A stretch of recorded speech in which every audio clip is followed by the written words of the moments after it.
ഇപ്പം ചില ആൾക്കാർ പറയും, കഴിഞ്ഞ ആഴ്ച ഒരാൾ പോലും മരിച്ചു പോകാതെ നമ്മളെല്ലാം ജീവനോടെ ശേഷിച്ചതിനായിട്ട് സ്തോത്രം എന്ന് പറയുമ്പം വീട്ടിലോ കുടുംബത്തിലോ ആരെങ്കിലും മരിച്ചുപോയ ആരെങ്കിലും ഇവിടെ കാണും, അവർക്ക് ആമേൻ പറയാൻ പറ്റില്ല.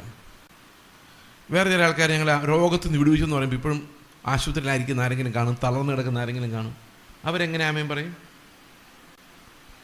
എന്നെ കടഭാരത്തിൽ ദൈവം വിടുവിച്ചതിനായി സ്തോത്രം എന്ന് പറയുമ്പം കടഭാരത്തിൽ ഇപ്പോഴും കിടക്കുന്ന വേറെ സഹോദരങ്ങളോട് ഞെരങ്ങിക്കൊണ്ട് ചിന്തിക്കുമായിരിക്കും, അവനെയൊക്കെ രക്ഷിച്ചു, എന്നെ ഒന്നും രക്ഷിച്ചില്ല. അപ്പോൾ ഇവർ ആമേൻ പറയാൻ പറയുമ്പം ഇവരുടെ ഉള്ളിൽ നിന്ന് ശരിക്കും ഒരു ആമേൻ വരത്തില്ല, കാരണം അവരിപ്പോഴും കഷ്ടതയിലാണ്. പിന്നെ എല്ലാവർക്കും ആമേൻ പറയണമെങ്കിൽ ആകെ പറയാൻ പറ്റുന്ന ഒരു കാര്യമുള്ളൂ, കർത്താവ് നമ്മളെ പാപത്തിൽ നിന്ന് വിടുവിക്കാൻ വേണ്ടി കാൽവരി ക്രൂശിൽ മരിച്ചു. സ്തോത്രം എന്ന് പറയുകയാണെങ്കിൽ അതിവിടെ ഇരിക്കുന്ന എല്ലാവർക്കും ആപ്ലിക്കബിൾ ആണ്. ബാക്കിയെല്ലാം സാമാന്യ അനുഗ്രഹങ്ങളാണ്. സാമാന്യ അനുഗ്രഹങ്ങൾക്ക് വേണ്ടി നിങ്ങൾ ചർച്ചിൽ വരേണ്ട, സ്നാനപ്പെടേണ്ട, ഒന്നും ചെയ്യേണ്ട, ആരാധിക്കാൻ വേണ്ട, ഒന്നും വേണ്ട. അതൊന്നും ചെയ്യാതെ മിടുക്കന്മാരായ ആരോഗ്യത്തോടെ ജീവിക്കുന്ന, സമ്പത്തോടെ ജീവിക്കുന്ന അനേക ആൾക്കാർ നമ്മുടെ ചുറ്റുമുണ്ട്. ഈ അംബാനിയും അദാനിയും ഒന്നും പ്രാർത്ഥിച്ചല്ല അത് നേടിയത്. ഇപ്പം മഴ പെയ്യുന്നു നിങ്ങൾ പ്രാർത്ഥിച്ചിട്ടല്ല, മഴ പെയ്യാതിരിക്കാൻ വേണ്ടിയായിരിക്കും നമ്മൾ പ്രാർത്ഥിച്ചത്. ഞാനൊരു രഹസ്യം നിങ്ങളോട് പറയാം, ഈ ലോകത്തിൽ ഒട്ടുമിക്ക കാര്യങ്ങളും പ്രാർത്ഥിച്ചാലും നടക്കും, പ്രാർത്ഥിച്ചില്ലെങ്കിലും നടക്കും. പ്രാർത്ഥിച്ചാൽ രോഗം സൗഖ്യമാകും. 100 പേർക്ക് കോവിഡ് വന്നാൽ 2% എന്നാലും മരിക്കും. അത് പ്രാർത്ഥിക്കുന്നവരെ പെന്തക്കോസ്തുകാരിലും മരിക്കും, പ്രാർത്ഥിക്കാത്തവരെ നിരീശ്വരവാദികളുടെ 2% മരിക്കും.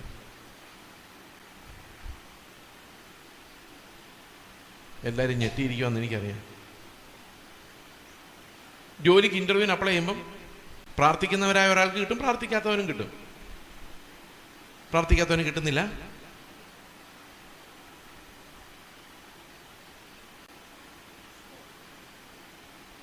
പ്രാർത്ഥിച്ച് പൈസയ്ക്ക് വേണ്ടി പ്രാർത്ഥിച്ച് നമ്മൾ ദരിദ്രന്മാരാകുന്നതല്ലാതെ പ്രാർത്ഥിക്കാത്തവരെല്ലാം നമ്മുടെ പൈസ അങ്ങനെ അടിച്ചുകൊണ്ട് പോയി ധനവാന്മാരായിക്കൊണ്ടിരിക്കുക. ശരിക്കും ഇന്ത്യ ശരിക്കും നോക്കിക്കഴിഞ്ഞാൽ ക്രിസ്തുവിന് വിരോധികളായവരുടെ കയ്യിലാണ് കൂടുതൽ പണം. നമ്മൾ ഈ പ്രാർത്ഥിക്കുന്നതൊക്കെ എങ്ങോട്ടാണ് പോകുന്നത്?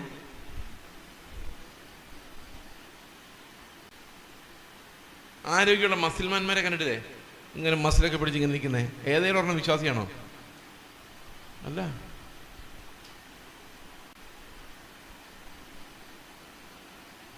അപ്പം നമ്മൾ ഇങ്ങനെയുള്ള കോമൺ അനുഗ്രഹങ്ങൾക്ക് വേണ്ടി മാത്രം, അതായത് പ്രാർത്ഥിക്കാത്തവർക്കും കിട്ടുന്ന, നിരീശ്വരവാദികൾക്കും കിട്ടുന്ന, അംബാനി എത്ര പ്രാവശ്യം അവൻ്റെ ദൈവത്തെ സ്തുതിച്ചാണ് കഴിഞ്ഞ ഒരാഴ്ച കാലം ക്ഷേമമായി നടത്തിയ അവൻ്റെ ദൈവത്തിൻ്റെ പേര് പറയാം. അത് ലോകത്തിലുള്ള എല്ലാ മതങ്ങൾക്കും പറയാം. അള്ളാഹു കാത്തു രക്ഷിച്ച ഒത്തിരി മുസ്ലിങ്ങൾ ഈ നാട്ടിലുണ്ട്. ഗണപതി കാത്തു രക്ഷിച്ച ഒത്തിരി ഹിന്ദുക്കളുണ്ട്. യേശു കർത്താവ് കാത്തു രക്ഷിച്ച ഒത്തിരി പെന്തക്കോസ്തുകാരും ഉണ്ട്. ഇവരാരും ആരെയും വിളിച്ചില്ലായിരുന്നെങ്കിൽ ഇവരെല്ലാം ഇവിടെ തന്നെ കണ്ടേനെ. ഇത്രയും പ്രതീക്ഷയില്ലല്ലേ? നിങ്ങൾ ഒരു നിമിഷം ഒന്ന് ആലോചിച്ച് നോക്കുക, ബുദ്ധിയോടെ ആലോചിക്കുക, വിവേകത്തോടെ ആലോചിക്കുക. നമ്മൾ പ്രാർത്ഥിക്കുന്നവരെന്നുള്ള ഒരു വ്യത്യാസവും നമ്മുടെ ഭൗതിക സാഹചര്യങ്ങളിൽ ഉണ്ടാകുന്നില്ല. മഴ പെയ്യുമ്പോൾ എന്നാൽ പിന്നെ വിശ്വാസികളുടെ തലയെ മാത്രം പെയ്ച്ചേക്കാമെന്ന് കർത്താവ് പറയുന്നില്ല. വെയിലുദിപ്പിക്കുമ്പോൾ എന്നാൽ അവർ കുറേ നേരം മഴ മാറാൻ വേണ്ടി പ്രാർത്ഥിച്ചതല്ലേ? ഇവരുടെ ഫംഗ്ഷൻ നടക്കുന്ന സ്ഥലത്ത് മാത്രം മഴ പെയ്യുന്നില്ല എന്ന് ദൈവം തീരുമാനിക്കുന്നില്ല.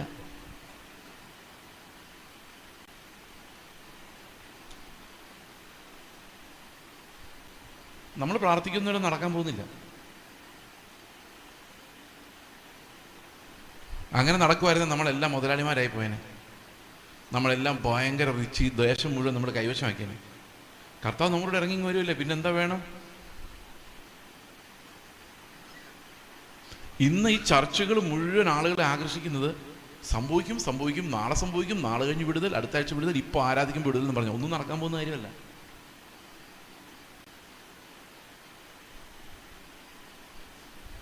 എൻ്റെ മകൻ 1.25 വയസ്സുള്ളപ്പോൾ ഒരു ഗുരുതരമായ രോഗമുണ്ട്. ഞങ്ങൾ ആന്ധ്രയിലെ മിഷണറിമാരാണ്. അപ്പോൾ എനിക്ക് ഭയങ്കര ടെൻഷനാണ്.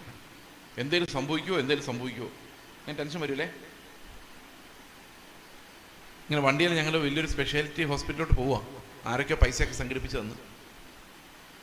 അപ്പോൾ ഞാൻ വണ്ടി ഇരുന്ന് ഭയങ്കര ടെൻഷനാണ്. അപ്പോൾ എന്നെ പല ആൾക്കാർ ഫോൺ ചെയ്ത് പറയുന്നുണ്ട്, നിങ്ങൾ സുവിശേഷകരല്ലേ, മിഷണറിമാരല്ലേ, നിങ്ങൾ എന്തിനാ ടെൻഷൻ അടിക്കുന്നത്? ദൈവം സൗഖ്യത്തോടെ വരുത്തും, ദൈവം സഹായിക്കും. പക്ഷെ എനിക്ക് അത്ര അങ്ങോട്ട് തോന്നുന്നില്ല. ദൈവത്തിൻ്റെ സ്വഭാവം എനിക്കറിയാവുന്നതുകൊണ്ട് കാരണം ഹഡ്സൺ ടൈലറുടെ പിള്ളേരെല്ലാം മരിച്ചതാണ്. വില്യം കേരി എന്ന് പറഞ്ഞ മിഷണറി പിള്ളേർ മരിച്ച് ഭാര്യയ്ക്ക് ഭ്രാന്തായിപ്പോയി. CT സ്റ്റഡിൻ്റെ ആമ്പിള്ളേരെല്ലാം മരിച്ചു പോയിരുന്നു. ദൈവത്തിന് ഇങ്ങോട്ട് സ്വഭാവമുണ്ട്. അതുകൊണ്ട് നമുക്ക് 100% സൗഖ്യത്തോടെ തിരിച്ചു വരുന്നതെന്ന് വിശ്വസിക്കാൻ പറ്റത്തില്ല. ഞാൻ പറഞ്ഞു നിങ്ങൾക്കറിയാൻ വയ്യ എൻ്റെ ടെൻഷൻ, എനിക്ക് ദൈവത്തിൻ്റെ സ്വഭാവം അറിയാം, അതാണ് പ്രശ്നം. റോബർട്ട് ഷേവർ എന്ന് പറയുന്നൊരു മിഷണറി അമേരിക്കയിൽ നിന്ന് വന്നു, പുനലൂർ വന്നു, ബഥേൽ ബൈബിൾ കോളേജിൽ പഠിപ്പിക്കാനൊക്കെ ആയിട്ട് വന്ന സായിപ്പ് മിഷണറി ആയിട്ട് വന്ന ഒരാഴ്ച ജീവിച്ചുള്ളൂ. TB ആയിരുന്നു, മരിച്ചുപോയി. കർത്താവ് വിടുവിച്ചില്ല. എല്ലാവരും പ്രാർത്ഥനയായിരുന്നു, ഒന്നും നടന്നില്ല. ഇതുപോലെ നിങ്ങൾ ഇതുവരെ കേട്ടിട്ടില്ല അല്ലേ? കേട്ടിട്ടുണ്ടോ ഇതിനു മുമ്പ്?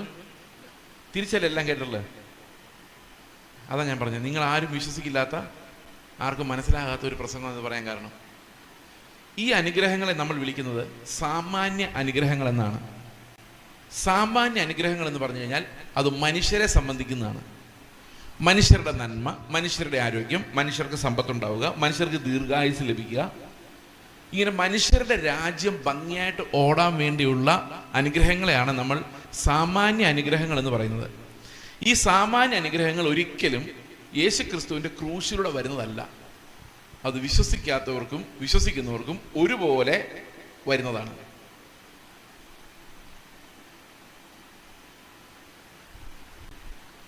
പൈസയുടെ വിനിമയം. എനിക്കൊരു 500 രൂപ വരണമെങ്കിൽ വേറെ ആരുടെയും പോക്കറ്റിൽ നിന്ന് 500 രൂപ പോകണം. ഞാനൊരു ഡോക്ടറായിട്ട് ഇവിടെ ക്ലിനിക്ക് തുടങ്ങിക്കഴിഞ്ഞാൽ ഇവിടെ രോഗികളുണ്ടെങ്കിൽ മാത്രമേ എനിക്ക് പൈസ കിട്ടുള്ളൂ. അപ്പം ഞാൻ എന്തിനു വേണ്ടി പ്രാർത്ഥിക്കണം? കർത്താവ് എനിക്ക് ഇഷ്ടം പോലെ പ്രാക്ടീസ് തരണേന്ന് പറയുമ്പോൾ എന്തായിരിക്കും സംഭവിക്കുക നമ്മുടെ ചുറ്റും? ഒരു വക്കീലെന്ന് എനിക്ക് ഇഷ്ടം പോലെ പൈസ തരണേന്ന് പറഞ്ഞ് പ്രാർത്ഥിക്കുമ്പോൾ കുറ്റകൃത്യങ്ങൾ കൂടും. നല്ല വക്കീലിന് പൈസ കിട്ടുള്ളൂ. നമ്മൾ ഈ ലോകത്ത് മുതലാളിയാകണമെങ്കിൽ എന്ത് സംഭവിക്കണം? വേറെ ആരുടെയെങ്കിലും പോക്കറ്റിലിരിക്കുന്ന പൈസ നമ്മുടെ അടുത്തോട്ട് വരണം, അല്ലാതെ മുതലാളിയാകാൻ പറ്റില്ല. ദ ഫ്ലോ ഓഫ് മണി ഒഴുകണം, എവിടെന്നെങ്കിലും എങ്ങോട്ടെങ്കിലും ഒഴുകണം. നമ്മുടെ അച്ചായന്മാർ അതിനൊക്കെ ഭയങ്കര സമർത്ഥന്മാർ. ഒരു പൈസ ഒഴുക്കുകയല്ല, എല്ലാം ബാങ്കിൽ വെച്ചിരിക്കും, അതുകൊണ്ട് എങ്ങോട്ടും പൈസ പോകില്ല. അവർ പോയൊരു 1 ലക്ഷം രൂപയുടെ സാരി മേടിക്കുകയാണെങ്കിൽ നല്ലതാണ് എൻ്റെ അഭിപ്രായം. കാരണം ആ 1 ലക്ഷം രൂപയുടെ സാരി നെയ്തവന് കുറച്ച് കിട്ടും, 5 രൂപ. ആ കടയിൽ എടുത്തു കൊടുക്കുന്നവന് 20 രൂപ കിട്ടും. ആ ബില്ലടിക്കാൻ പോകുന്നതിന് 10 രൂപ കിട്ടും. അടിച്ചു വാരുന്നവനെ കിട്ടും കുറച്ച് 1 രൂപയുടെ പെർസെൻറ്റേജ്. അവിടെ എന്തേലും ഒന്ന് മൂവ് ചെയ്യും, ഒന്ന് അനങ്ങും, എന്തെങ്കിലുമൊക്കെ വാങ്ങിക്കും കൂട്ടി വെക്കാതെ. ഉള്ളവർ ഒന്ന് വിനിമയം നടക്കട്ടെ, കുറച്ച് പൈസ നമ്മുടെ പോക്കറ്റിൽ നിന്ന് അങ്ങോട്ട് പോട്ടെ, അവരും ജീവിക്കട്ടെ.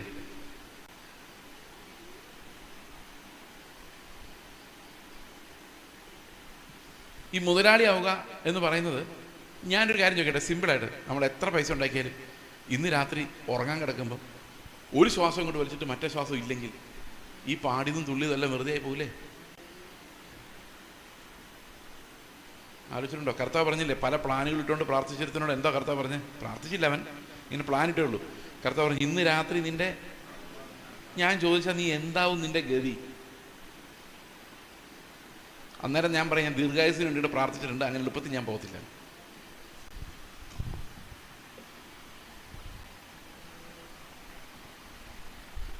ഈ കോമൺ അനുഗ്രഹങ്ങൾ വാരി വിതറുന്ന ഒരു ഡിസ്പെൻസറി ആണ് ഇന്നത്തെ ചർച്ചുകൾ മൊത്തം ഈ അനുഗ്രഹങ്ങളാണ്.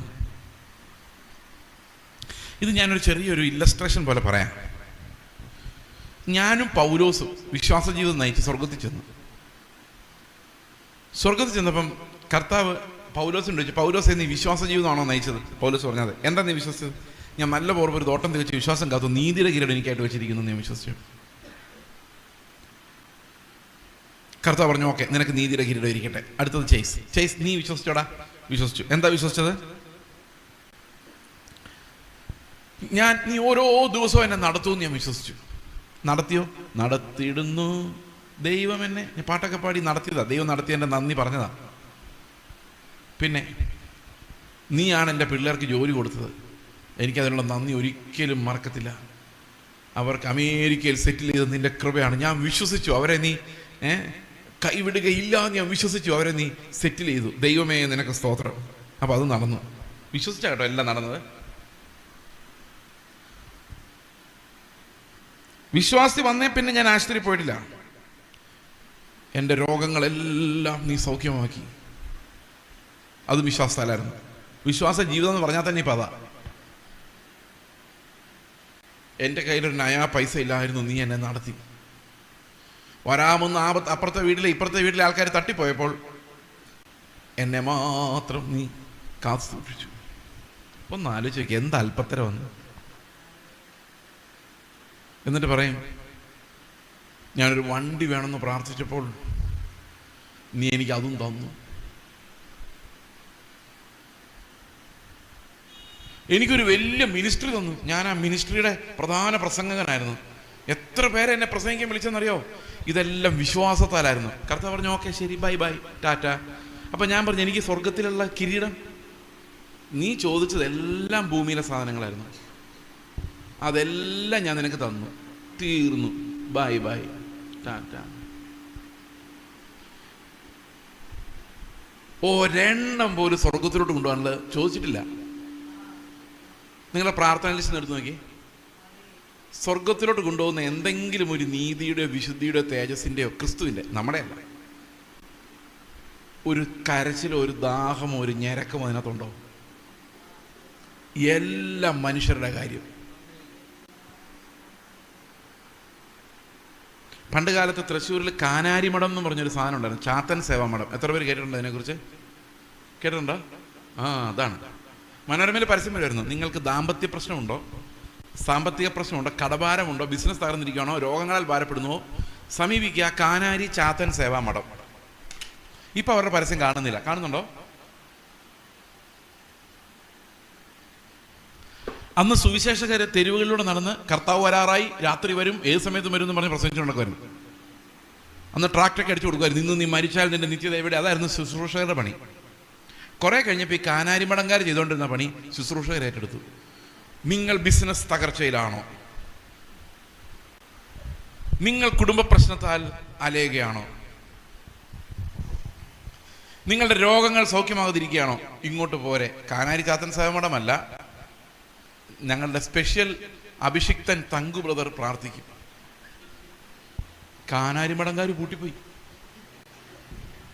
അത്ര ഭയങ്കര അഡ്വർടൈസ്മെന്റ് ആയിരുന്നു ഇവിടെ. അവർ സക്സസ് ആയപ്പോഴേക്കും നമ്മുടെ പാസ്റ്റർമാരെല്ലാം തുടങ്ങി, നിങ്ങളുടെ വിഷയങ്ങളുടെ മേൽ ഇറങ്ങി വരുന്ന ദൈവം. ആളെ പിടിക്കാൻ അത് മാത്രമേ പറ്റുള്ളൂ. എല്ലാവർക്കും വിഷയങ്ങളാണ്. ആദ്യം പഠിച്ച് പാസ്സാവുന്ന വിഷയം, പിന്നെ ജോലി കിട്ടുന്ന വിഷയം, പിന്നെ പറ്റിയ കല്യാണം നടക്കുന്ന വിഷയം, പിന്നെ കുഞ്ഞുങ്ങളുണ്ടാകാത്തതിൻ്റെ വിഷയം, പിന്നെ കുഞ്ഞുങ്ങൾക്ക് നഴ്സറി സ്കൂൾ അഡ്മിഷൻ കിട്ടാത്തതിൻ്റെ വിഷയം, പിന്നെ അവർ പഠിച്ച് MBBS അഡ്മിഷൻ കിട്ടാത്തതിൻ്റെ വിഷയം. വിഷയങ്ങളുടെ മേൽ ഇറങ്ങി വരുന്ന ദൈവം.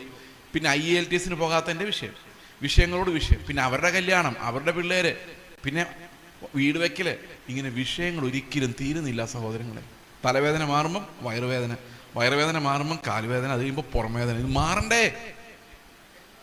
അപ്പോഴെല്ലാം ഓരോ പ്രവാചകന്മാർ എന്നിട്ട് പറയും, ഇപ്പൊ വിടുതലാണ്.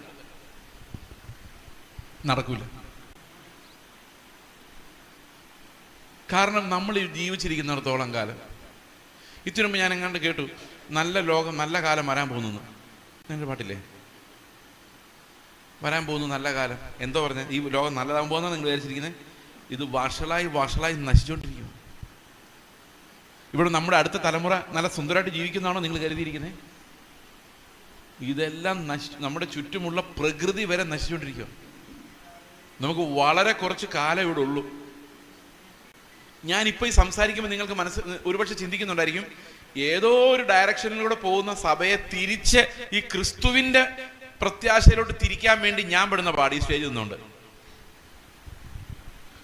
പക്ഷേ ഈ ജനം സമ്മതിക്കില്ല. അവർക്ക് ആ വിശാലമായ വഴിയിലേക്ക് ദൈവം ഇറങ്ങി വരണം. കർത്താവിൻ്റെ ഇടുക്ക് വഴിയിലേക്ക് ഞാൻ പോകത്തില്ല. എൻ്റെ ജീവിതം വലുതാക്കാൻ നീ എൻ്റെ കൂടെ വരണം. അതാണ് നമ്മുടെ റിലീജിയൻ എന്ന് പറയുന്നത്. നമ്മുടെ വർഷിപ്പ് പോലും അതാണ്. ഈ വർഷിപ്പിന് ഉപയോഗിക്കുന്ന പാട്ടുകളും സ്തോത്രവും ഒക്കെ ഒന്ന് ചിന്തിച്ചു നോക്കിയേ.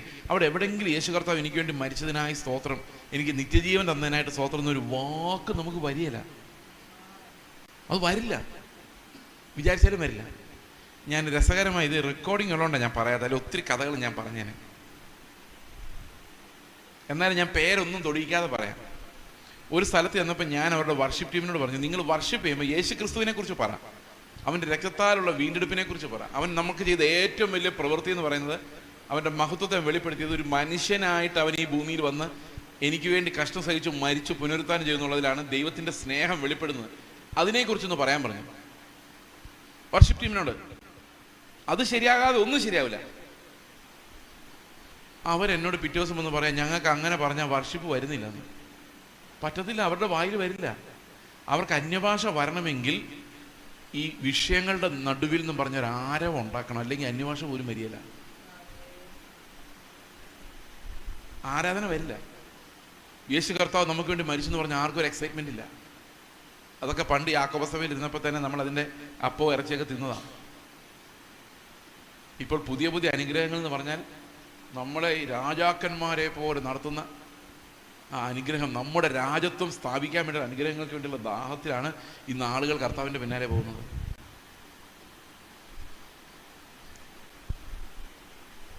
അപ്പോൾ ഈ കോമൺ അനുഗ്രഹങ്ങൾ മാത്രം പറയുന്ന സഭകൾ അത് ശരിക്കും ക്രിസ്തീയ സഭകളല്ല. കാരണം അവർ ക്രിസ്തുവിൻ്റെ ക്രൂശിനെ അറിയുന്നില്ല, അതിനെക്കുറിച്ച് അക്നോളജ് ചെയ്യുന്നില്ല. ഇന്ന് പെന്തക്കോസ്ത് ചർച്ചുകളിൽ പലയിടത്തും ചെന്ന് കഴിഞ്ഞാൽ ആദ്യം രണ്ട് പാട്ടെന്ന് പറഞ്ഞു കഴിഞ്ഞാൽ എന്താ ക്ഷേമേ ദൈവത്തിന് സ്നേഹം, അതൊക്കെ പറയാൻ നല്ല കാര്യം. യഹോവ ദൈവമാം വിശുദ്ധ ജാതി നാം യാഹ് നല്ല ഇടയൻ, 2 പാട്ട്. സങ്കീർത്തനം, ദാവീദിനെ കുറിച്ചൊരു പ്രസംഗം. എല്ലാവരും എഴുന്നേറ്റ് നിന്ന് ഇത് സംഗീത പ്രമാണിക്ക് ദാവീദ് ഇങ്ങനെ എഴുതാണ് അങ്ങനെ എഴുതാണെന്ന് പറഞ്ഞൊരു പ്രസംഗം. അത് കഴിഞ്ഞ് ആൾക്കാർ എഴുന്നേറ്റ് സാക്ഷ്യം പറയുന്നു, ഇന്നലെ എനിക്ക് തലവേദനയായിരുന്നു, രാത്രി മുഴുവൻ പ്രാർത്ഥിച്ചു, കർത്താവ് സൗഖ്യം തന്നു. ഞാൻ പാസ്റ്ററെ വിളിച്ച് പറഞ്ഞു, പാസ്റ്റർ പ്രാർത്ഥിച്ചു, അപ്പം തന്നെ സൗഖ്യമായി, യേശുവിനൊന്ന് സ്തോത്രം, കർത്താവെ സ്തോത്രം. തലവേദന മാറിയില്ല, ഒരു കുഴപ്പമില്ലാന്ന് വിശ്വസിക്കുന്ന ആളാണ് ഞാൻ. ചെറിയ പിള്ളേരായിരിക്കുമ്പോൾ നമ്മൾ എന്ന് അപ്പനന്മാർ പറയും ചോക്ലേറ്റ് തരണേ എന്ന് പറയുമ്പോൾ കൊടുക്കും. ഈ പ്രായമായ പിള്ളേർ എന്ന് ചോദിച്ചാൽ കൊടുക്കുമോ? 40 വയസ്സായ പയ്യൻ ചെന്ന് അപ്പനോട് എനിക്ക് 2 ചോക്ലേറ്റ് മേടിച്ചാലോന്ന് ചോദിച്ചാൽ അപ്പൻ സമ്മതിക്കുമോ? പോയി മേടിച്ച് തിന്നടാന്ന് പറയും. ചെറുപ്പത്തിലെ തലവേദന കർത്താവ് എന്ന് പറയുമ്പോൾ സൗഖ്യമാക്കും. കുറച്ചുകൂടെ പ്രായം പറയും, നിനക്ക് ക്രൂശിലെ എന്നെ ഓർത്തിട്ട് ആ തലവേദന ഒന്നും സഹിക്കാൻ പറ്റാത്ത അത്രയും വളർച്ച പോലും നിനക്ക് ഇല്ലടാന്ന് ചോദിക്കില്ലേ? ഒരു ചെറിയ വേദനയ്ക്ക് പോലും കർത്താവിന് കൂടെ പങ്കാളിയാൻ പറ്റത്തില്ല.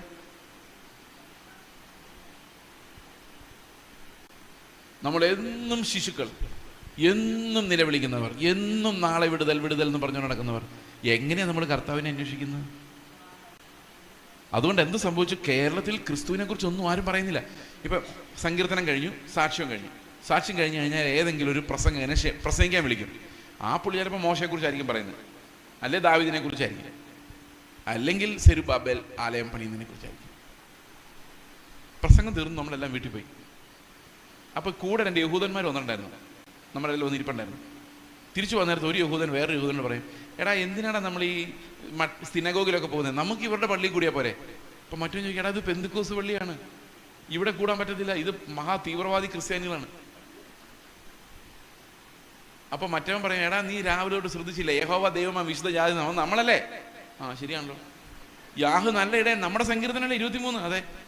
പിന്നെ ദാവീദിനെ കുറിച്ച് പ്രസംഗം ചെയ്തില്ലേ? ദാവീദ് മട്ടുപ്പ് അവരോ നടന്നതും വീണതും എഴുന്നേറ്റതും ഒക്കെ കേട്ടില്ലേ? അതെ, അതെല്ലാം നമ്മുടെ ഭാഗമല്ലേ? അതെ. പിന്നെ അവസാനം സെരുബ്ബാബേൽ ആലയം പണിയുന്നതിനെ കുറിച്ച് പറഞ്ഞ് നിങ്ങൾ നീ കേട്ടായിരുന്നോ? അത് കേട്ടു.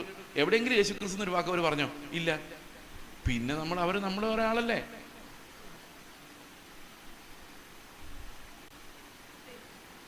അപ്പൊ പിന്നെ എന്തിനാണ് സിനഗോഗിൽ പോകുന്നത്? വണ്ടിക്കൂലി മുടക്കേണ്ട, അടുത്ത പെന്തക്കോസ്ത് പള്ളിയോട്ട് കയറിയാൽ മതി. എക്സാക്ട്ലി അന്നത്തെ കാലത്ത് സിനഗോഗിൽ വർഷിപ്പ് എങ്ങനെ നടന്നോ അതേ പരിപാടിയാണ്. ക്രിസ്തു ഇല്ല, ഇറ്റ്സ് നോ ക്രൈസ്റ്റ്. നിങ്ങൾ ആലോചിച്ച് നോക്കി. ഇന്നത്തെ തമാശ എന്ന് വെച്ച് കഴിഞ്ഞാൽ അവർക്ക് അത് പറയാനും പറ്റില്ലെന്നുള്ളത്. ഇപ്പം ഈ ഒരു പ്രവാചകൻ വന്നെന്ന് വിചാരിച്ചു, നിങ്ങൾക്ക് സിനാരിയോ അറിയാമെന്ന് അറിയത്തില്ല. ഒരു പ്രവാചകൻ വന്നു കഴിഞ്ഞാൽ പുള്ളി സ്റ്റേജിൽ ഒന്ന് യേശു ക്രിസ്തു എന്നൊക്കെ പറയും, പക്ഷേ ഈ അന്യഭാഷ പറഞ്ഞുകൊണ്ട് അവരിങ്ങനെ ഇടയിലൂടെ ഇറങ്ങിയൊരു നടപ്പുണ്ട്. നിങ്ങൾ കണ്ടിട്ടുണ്ടോന്ന് അറിയത്തില്ല അങ്ങനെയുള്ള ആൾക്കാരെ. ആ സമയത്ത് അവരുടെ വായിൽ യേശു ക്രിസ്തു എന്നോ ക്രൂശ് എന്നോ ഒന്നും വരികയില്ല. തണുത്തുറഞ്ഞു കിടക്കുന്ന മഞ്ഞ് നിറഞ്ഞ പ്രദേശം മാത്രമേ വരുള്ളൂ. Because they are led by another spirit. അവർക്ക് യേശു ക്രിസ്തുവിനെ കൺഫസ് ചെയ്യാൻ പറ്റാത്ത ഒരാത്മാവിനാൽ, യേശു ക്രിസ്തുവിനെ ഏറ്റുപറയാൻ പറ്റാത്ത ഒരാത്മാവിനാൽ ഇന്നത്തെ സഭകളും വർഷിപ്പ് ടീമുകളും പ്രസംഗകരും നിറഞ്ഞിരിക്കുന്നു. കേൾപ്പാൻ ചെവിയുള്ളവൻ ഈ ട്രഡീഷണൽ ചർച്ചുകളിൽ നിന്നൊക്കെ ഇറങ്ങി, അത് ട്രഡീഷണൽ ചർച്ചിൻ്റെ കാര്യം ഞാനിപ്പോൾ പറയാൻ പോകുന്നേ ഉള്ളൂ. ഇറങ്ങിയിട്ട് ഇങ്ങോട്ട് വന്നിട്ട് നമ്മൾ രക്ഷപ്പെടുന്നില്ല. അതാണ് we are not getting Christ. കഴിഞ്ഞ ദിവസം ഞങ്ങളുടെ ചർച്ചിൽ ഒരാൾ വന്നു, കാനഡയിൽ നിന്ന്. അദ്ദേഹത്തിൻ്റെ സാക്ഷി ഒന്ന് ഞങ്ങൾ മിക്കവാറും യൂട്യൂബിലിടും.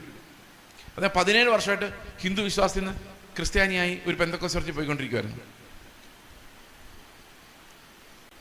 17-ാം വർഷമാണ് മനസ്സിലായത് യേശുക്രിസ്തു പാപങ്ങളിൽ നിന്ന് എങ്ങനെയാണ് രക്ഷിച്ചതെന്ന്. 16 വർഷം ഇന്ന് വിടുതൽ നാളെ വിടുതൽ എന്ന് പറഞ്ഞ് പ്രാർത്ഥിച്ചുകൊണ്ടിരിക്കുമായിരുന്നു.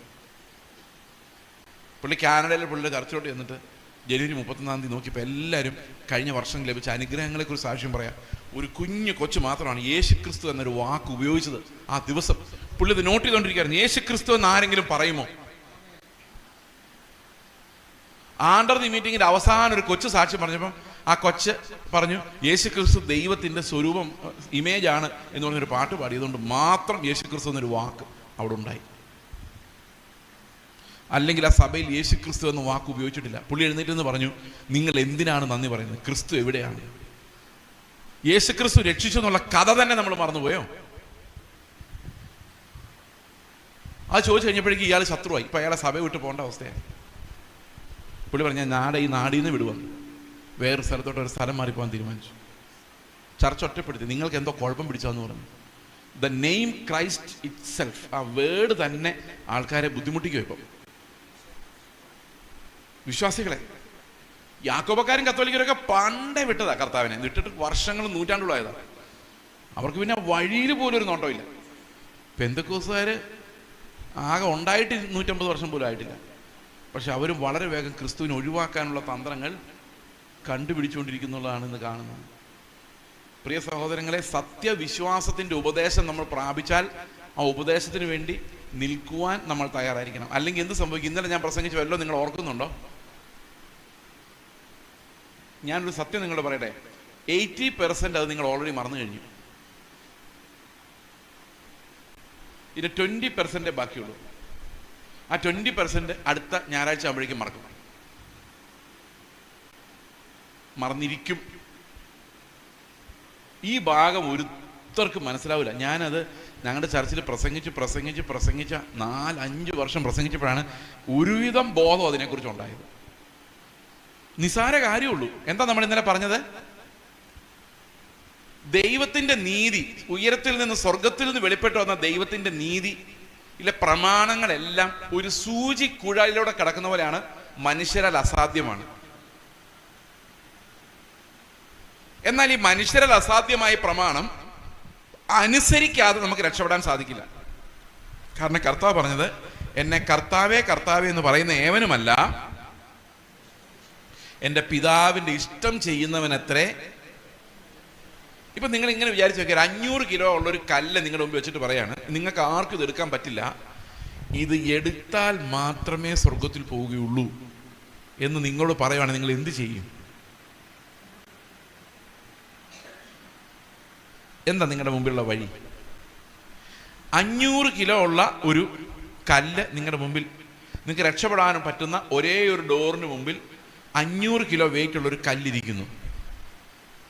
നിങ്ങളോട് പറയാണ്, ഈ കല്ലെടുത്ത് മാറ്റാതെ ആർക്കും രക്ഷപ്പെടാൻ പറ്റത്തില്ല. 500 കിലോയാണ്, അത് പിടിക്കാൻ ഒരു ഹുക്ക് മാത്രമേ ഉള്ളൂ. നിങ്ങൾ എന്ത് ചെയ്യും?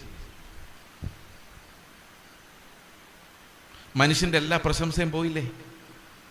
നേരത്തെ 20 കിലോയൊക്കെ തൂക്കിയെടുത്ത് മാറ്റി വെച്ച മസിൽമാൻ അപ്പുറത്തുണ്ട്. 50 കിലോ എടുത്ത് മാറ്റി വെച്ചിട്ട് 20 കിലോക്കാരനെ അഹങ്കാരത്തോടെ നോക്കിയവൻ ഇപ്പുറത്തിരിപ്പുണ്ട്. പക്ഷെ 500 കിലോ വന്നപ്പം എല്ലാ മനുഷ്യരും വായടഞ്ഞു പോയി. കാരണം എല്ലാവരും നിസ്സഹായരായി മാറി. ഇതാണ് റോമാലേഖനം 3-ാം അധ്യായത്തിൽ പറയുന്നത്, സകല മനുഷ്യരും ദൈവത്തിൻ്റെ തേജസ് ഇല്ലാത്തവരായി, അനുസരിക്കാൻ പറ്റാത്തവരായി, പാപികളായി, സകല നാവും ദൈവം അടച്ചു കളഞ്ഞു. ഗലാത്യർ 3:21 വായിച്ചേ. ഗലാത്യർ 3:21. ഗലാത്യർ 3:21.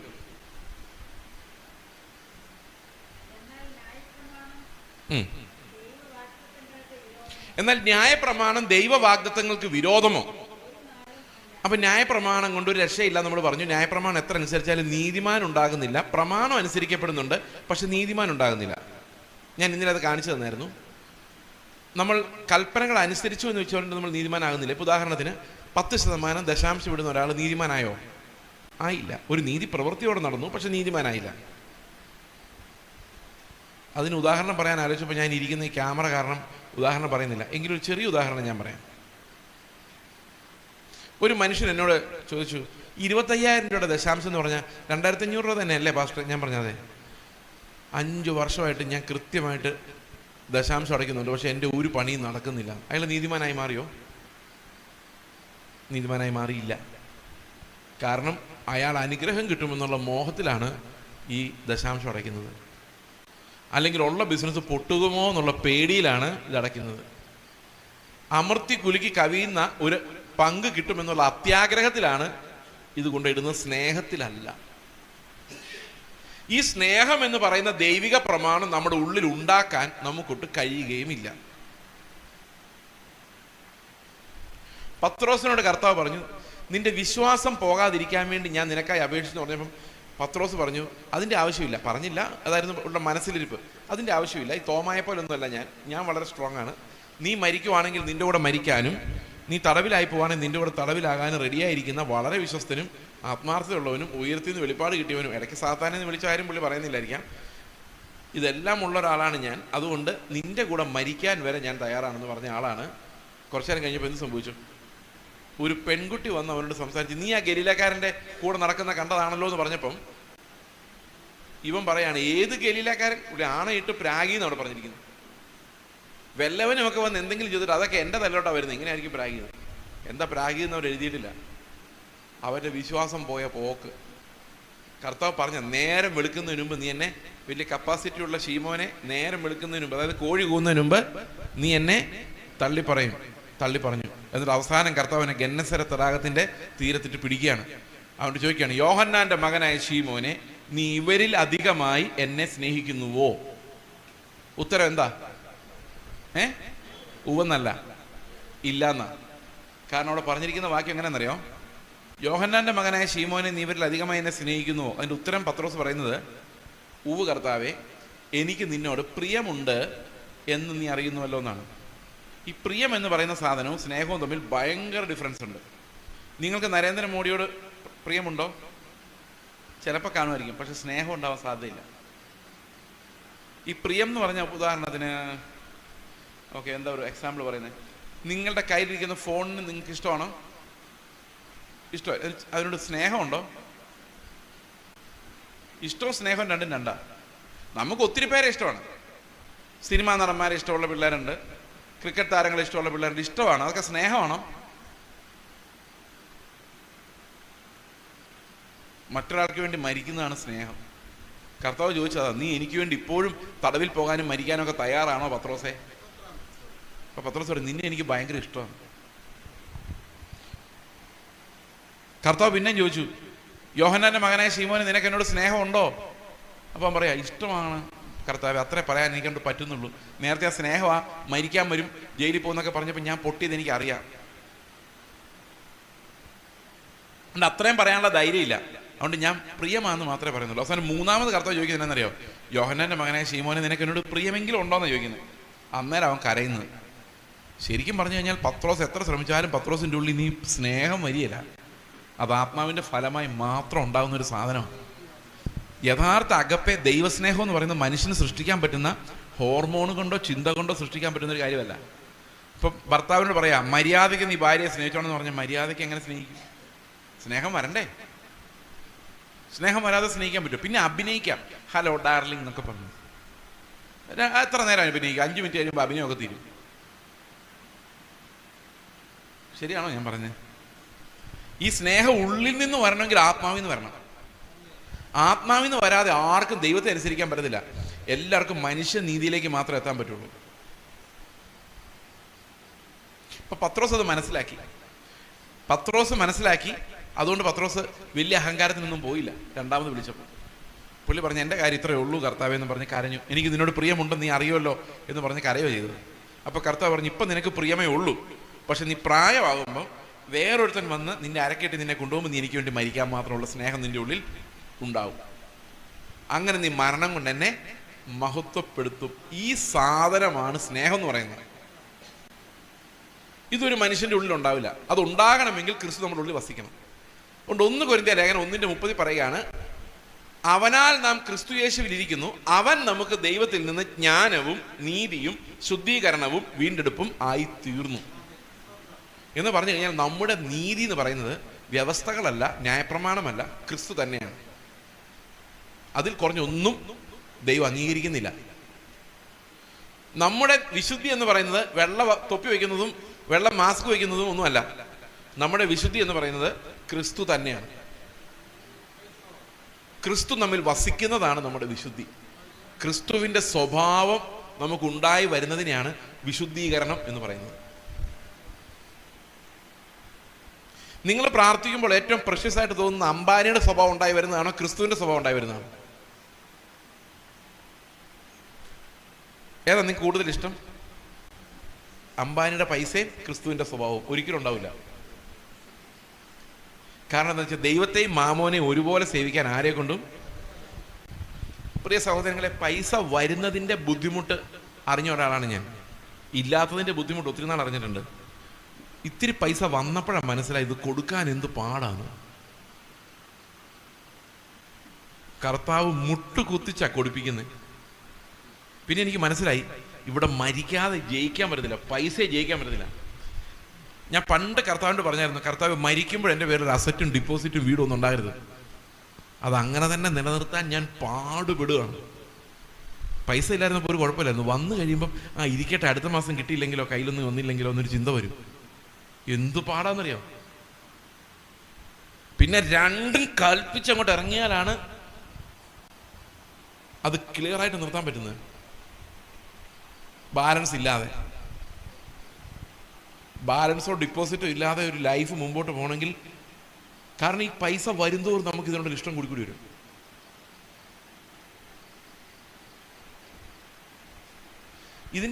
ഇതൊരു പ്രത്യേക ചക്രവ്യൂഹമാണ് ഈ പണം എന്ന് പറയുന്ന സാധനം.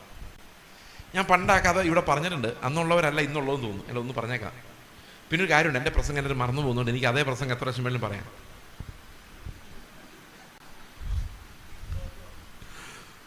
പിന്നെ എനിക്കിത് 5ഉം 10ഉം പ്രാവശ്യം പറയാൻ മടിയുള്ള ഒരാളൊന്നുമല്ല. എന്നോടൊരാൾ, ഒരു മിഷണറി എന്നോടൊന്ന് പറഞ്ഞു, നിങ്ങളുടെ ഏറ്റവും വലിയ പ്രത്യേകത എത്ര പ്രാവശ്യം വേണമെങ്കിലും ഒരു പ്രസംഗം ആവർത്തിച്ച് പ്രസംഗിക്കാൻ ഒരു നാണം ഇല്ല എന്നുള്ളതാണ്. ഇത്തിരി വെള്ളം ഒഴിക്കാൻ മോനെ. അപ്പം ഞാൻ പറഞ്ഞു, എനിക്ക് എൻ്റെ 1ാം ക്ലാസ്സിൽ തൊട്ട് പഠിച്ച പാഠങ്ങൾ ഏതാണ്ടൊക്കെ കാണാതെ അറിയാം. 7ാം ക്ലാസ്സിലെ ഇംഗ്ലീഷ് പുസ്തകത്തിലുള്ള പുതിയ വേർഡ്സ്, ന്യൂ വേർഡ്സ് എന്ന് പറഞ്ഞിട്ടിരുന്ന ആ വേർഡ്സ് മുഴുവൻ അതേ ഓർഡറിൽ എനിക്ക് കാണാതെ അറിയാം. ഇപ്പോഴും അറിയാം. 10ാം ക്ലാസ്സിലെ പാഠപുസ്തകത്തിൽ ഓരോ പേജിലും എന്തുണ്ടായിരുന്നു ഇപ്പോഴും ഞാൻ ഓർക്കുന്നുണ്ട്.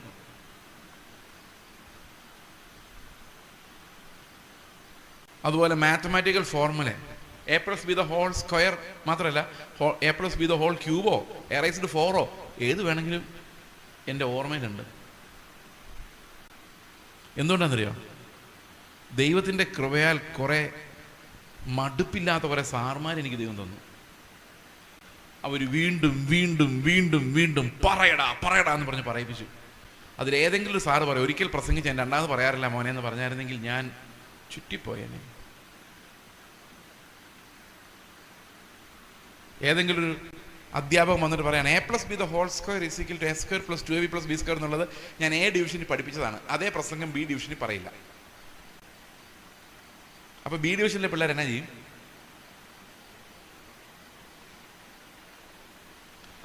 അപ്പൊ ഞാൻ വീണ്ടും വീണ്ടും ഇത് പറയുന്നത് വെച്ച് കഴിഞ്ഞാൽ, ഇത് തലയ്ക്കകത്തോട്ട് ഇറങ്ങാനും ജീവനായി മാറാനും വലിയ പാടാ.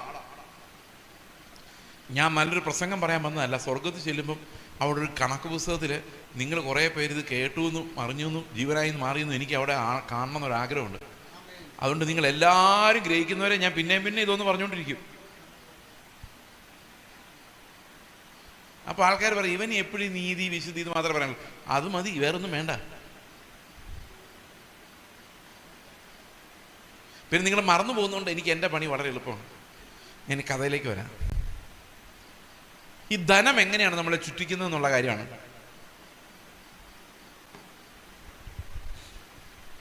ഒരു മനുഷ്യൻ, 2 കഥ പറയാം കേട്ടോ, പെട്ടെന്ന്. കൂടുതൽ സമയം തന്നിട്ടുള്ളതുകൊണ്ട് ഒരു കഥയുടെ സ്ഥാനത്തല്ല 2 കഥ പറയാമെന്നാണ് അർത്ഥം. ഒരു ഭയങ്കര പണക്കാരനായ ഒരു മനുഷ്യനുണ്ടായിരുന്നു. പുള്ളി ഭയങ്കര കഷ്ടപ്പെട്ട ജീവിച്ചുകൊണ്ടിരുന്നത്. അതുകൊണ്ട് ഭാര്യയുടെയൊക്കെ എപ്പോഴും വഴക്കാം. ഭാര്യ ഇടയ്ക്കിടയ്ക്ക് പിണങ്ങി വീട്ടിൽ പോകും. അപ്പോൾ പുള്ളിക്ക് അവിടെ ഒരു ശാസ്ത്രിയുണ്ട്, ഒരു ടീച്ചർ. ആ പുള്ളിയുടെ ഭയങ്കര കൂട്ടാണ്. അപ്പോൾ ഒരു ദിവസം ധനവാൻ പറഞ്ഞു, എനിക്കിഷ്ടംപോലെ സമ്പത്തുണ്ട്, പക്ഷേ 5 പൈസയുടെ സമാധാനമില്ല. അടുത്ത വീട്ടിലത് അവനെ നോക്കുക, അവൻ്റെ കയ്യിലാണ് 5 പൈസ കയ്യിലില്ല. അവൻ രാവിലെ തൊട്ട് അധ്വാനിക്കുന്നു, വൈകിട്ട് വന്ന് പിള്ളേർക്ക് പോയി ഏത്തക്കാപ്പവും ചായയൊക്കെ മേടിച്ചുകൊണ്ട് വരുന്നു, അവരൊന്നിച്ച് കഴിക്കുന്നു, പിന്നെ കളിക്കുന്നു, ഗ്രൗണ്ടിൽ കളിക്കുന്നു, പിള്ളേരെ കളിപ്പിക്കുന്നു, വർത്തമാനം പറഞ്ഞു, ചിരിക്കുന്നു, കളിക്കുന്നു. എന്തോ ഒരു സന്തോഷമാണ്. ഈ ശാസ്ത്രിയോട് ഈ മനുഷ്യൻ ചോദിച്ചു, എന്താണ് അവരത്ര സന്തോഷം, എനിക്കിതൊട്ടും ഇല്ലാത്തതിൻ്റെ കാരണം എന്താണ്? അപ്പോൾ ശാസ്ത്രി പറഞ്ഞു, അവരുടെ സന്തോഷം ഞാൻ പൊട്ടിച്ച് കളയാമെന്ന് പറഞ്ഞു. അപ്പം എങ്ങനെയാണെന്ന് ചോദിച്ചു. ഇവരെന്ത് ചെയ്യുന്നറിയാം? ഇവരൊരു സഞ്ചി എടുത്തിട്ട് അതിനകത്ത് 49 സ്വർണ്ണ നാണയങ്ങൾ ഇട്ടു. എന്നിട്ട് അത് ഈ മനുഷ്യൻ, ഈ പാവപ്പെട്ട മനുഷ്യൻ കിളയ്ക്കാൻ വരുന്ന സ്ഥലത്ത് കുഴിച്ചിട്ടു. ഇവൻ പിറ്റേ ദിവസം തൂമ്പ എടുത്ത് ഒറ്റ വെട്ടിലും ഈ ക്ലിങ്ങെന്ന് കേട്ടു. നോക്കിയപ്പോൾ ഒരു സഞ്ചിയിൽ എണ്ണി നോക്കിയപ്പോൾ 49 സ്വർണ്ണ നാണയങ്ങൾ. ഇവൻ 49 എങ്ങനെ വന്നു? ഒരു സ്വർണ്ണ നാണയം ഇവിടെ എവിടെയെങ്കിലും വീണ് പോയിട്ടുണ്ടാവും. ഇവൻ അവിടെ മുഴുവൻ തപ്പി ആ സ്വർണ്ണ നാണയം കിട്ടിയില്ല. അവൻ പിന്നെ കിളയ്ക്കാൻ തുടങ്ങി. കിളച്ച് അവിടെ മുഴുവൻ നോക്കിയിട്ട് ആ സ്വർണ്ണ നാണയം അവിടെ ഇല്ല. 49 ഉള്ളൂ. സത്യം പറഞ്ഞാൽ 49 ഉള്ളൂ. പുള്ളി വിചാരിച്ച ഒരെണ്ണം എവിടെ മിസ്സായി. എന്നിട്ട് പുള്ളി അവിടെ വെച്ചൊരു തീരുമാനം എടുക്കുകയാണ്, ഇത് 50 ആക്കി ഒരു സമ്പാദ്യം ഉണ്ടാക്കണം. അതുവരെ പുള്ളിക്ക് ആ പ്ലാനില്ലായിരുന്നു. ഇവൻ അധ്വാനിക്കുന്ന മുഴുവൻ ഒരു ഏത്തക്കാപ്പം പോലും വീട്ടിലോട്ട് വരാതായി.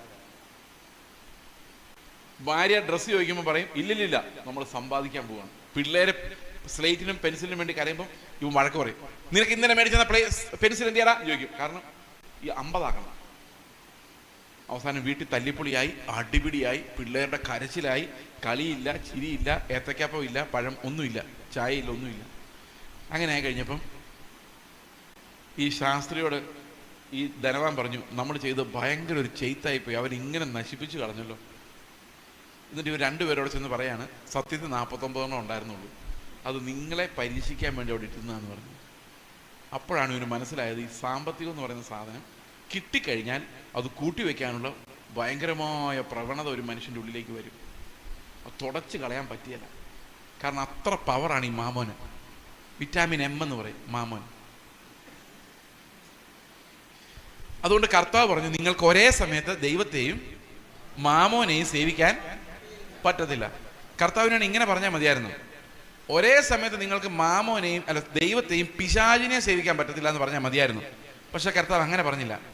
അങ്ങനെ പറഞ്ഞാൽ പിശാചിനും അറിയാം, പിശാചിന് ഒരാൾ പോലും തിരഞ്ഞെടുക്കുകയില്ല. ഇവിടെ ഇരിക്കുന്ന ആരെങ്കിലും സാത്താൻ എൻ്റെ കൂടെ പോരുന്നുണ്ടോ എന്ന് വെച്ചാൽ പോവോ? പേടിച്ചു പോകും. നമ്മൾ ഈ സാത്താൻ വർഷിപ്പേഴ്സ് പറയുന്നവർ പോലും ആ വഴിക്ക് പോകില്ല. കാരണം ഒറിജിനൽ സാത്താൻ്റെ ആ സ്വഭാവം അറിയാൻ മേലാത്തതുകൊണ്ട് ഇവർ സാത്താൻ കീ ചെയ്യുന്നു പറഞ്ഞ് നടക്കുന്നു. സാത്താൻ്റെ ഇരുട്ടെന്ന് പറഞ്ഞാൽ ഭയാനകമായ ഇരുട്ടാണ്. ആ ഇരുട്ടിലോട്ട് ഒരു മനുഷ്യനും പോകാൻ ആഗ്രഹിക്കത്തില്ല. എല്ലാവരും ദൈവത്തിൻ്റെ പുറകെ പോകുള്ളൂ എന്ന് സാത്താൻ അറിയാം. അതുകൊണ്ട് സാത്താൻ എന്താ ചെയ്തിരിക്കുന്നു ചോദിച്ചു കഴിഞ്ഞാൽ, സാത്താൻ്റെ സുന്ദരനായ ഒരു പ്രോക്സി, ഒരു പകരക്കാരൻ, അവനാണ് മാമോൻ. ഈ മാമോൻ എടുത്ത് ഫ്രണ്ടിലോട്ട് വെച്ചിരുന്നിട്ട് ചോദ്യം ഇപ്പോൾ ഇതാണ്, നിങ്ങൾക്ക് ദൈവത്തെ വേണോ മാമോനെ വേണോ? അപ്പം നമ്മൾ എന്താ പറയുന്നറിയോ? ദൈവത്തെ വേണം. എന്താണെന്നറിയോ? മാമോൻ കിട്ടാൻ വേണ്ടി. അപ്പം ശരിക്കും നമുക്ക് വേണ്ടത് എന്തോ? അപ്പം നമ്മൾ സേവിക്കുന്നത് മാമോനെ, നമ്മളെ സേവിക്കുന്ന ആരാ? നമുക്ക് വേണ്ട മാമോനൊക്കെ തന്ന് നമ്മളെ സഹായിക്കുന്ന ആരാ?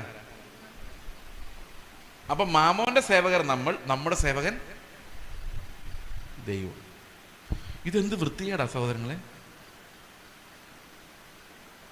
ഈ മാമോനെ കൊണ്ടു തരുന്നതുകൊണ്ടല്ലേ ദൈവത്തോട് ഇത്ര സ്നേഹം. അതുകൊണ്ടല്ലേ നമ്മൾ എപ്പോഴും പറയുന്നത്, കഴിഞ്ഞ ആഴ്ചകളിൽ ഞങ്ങൾക്ക് മാമോനെ തന്ന് അനുഗ്രഹിച്ച ദൈവമേ നിനക്ക് സ്തോത്രം എന്ന് പറയുന്നത്.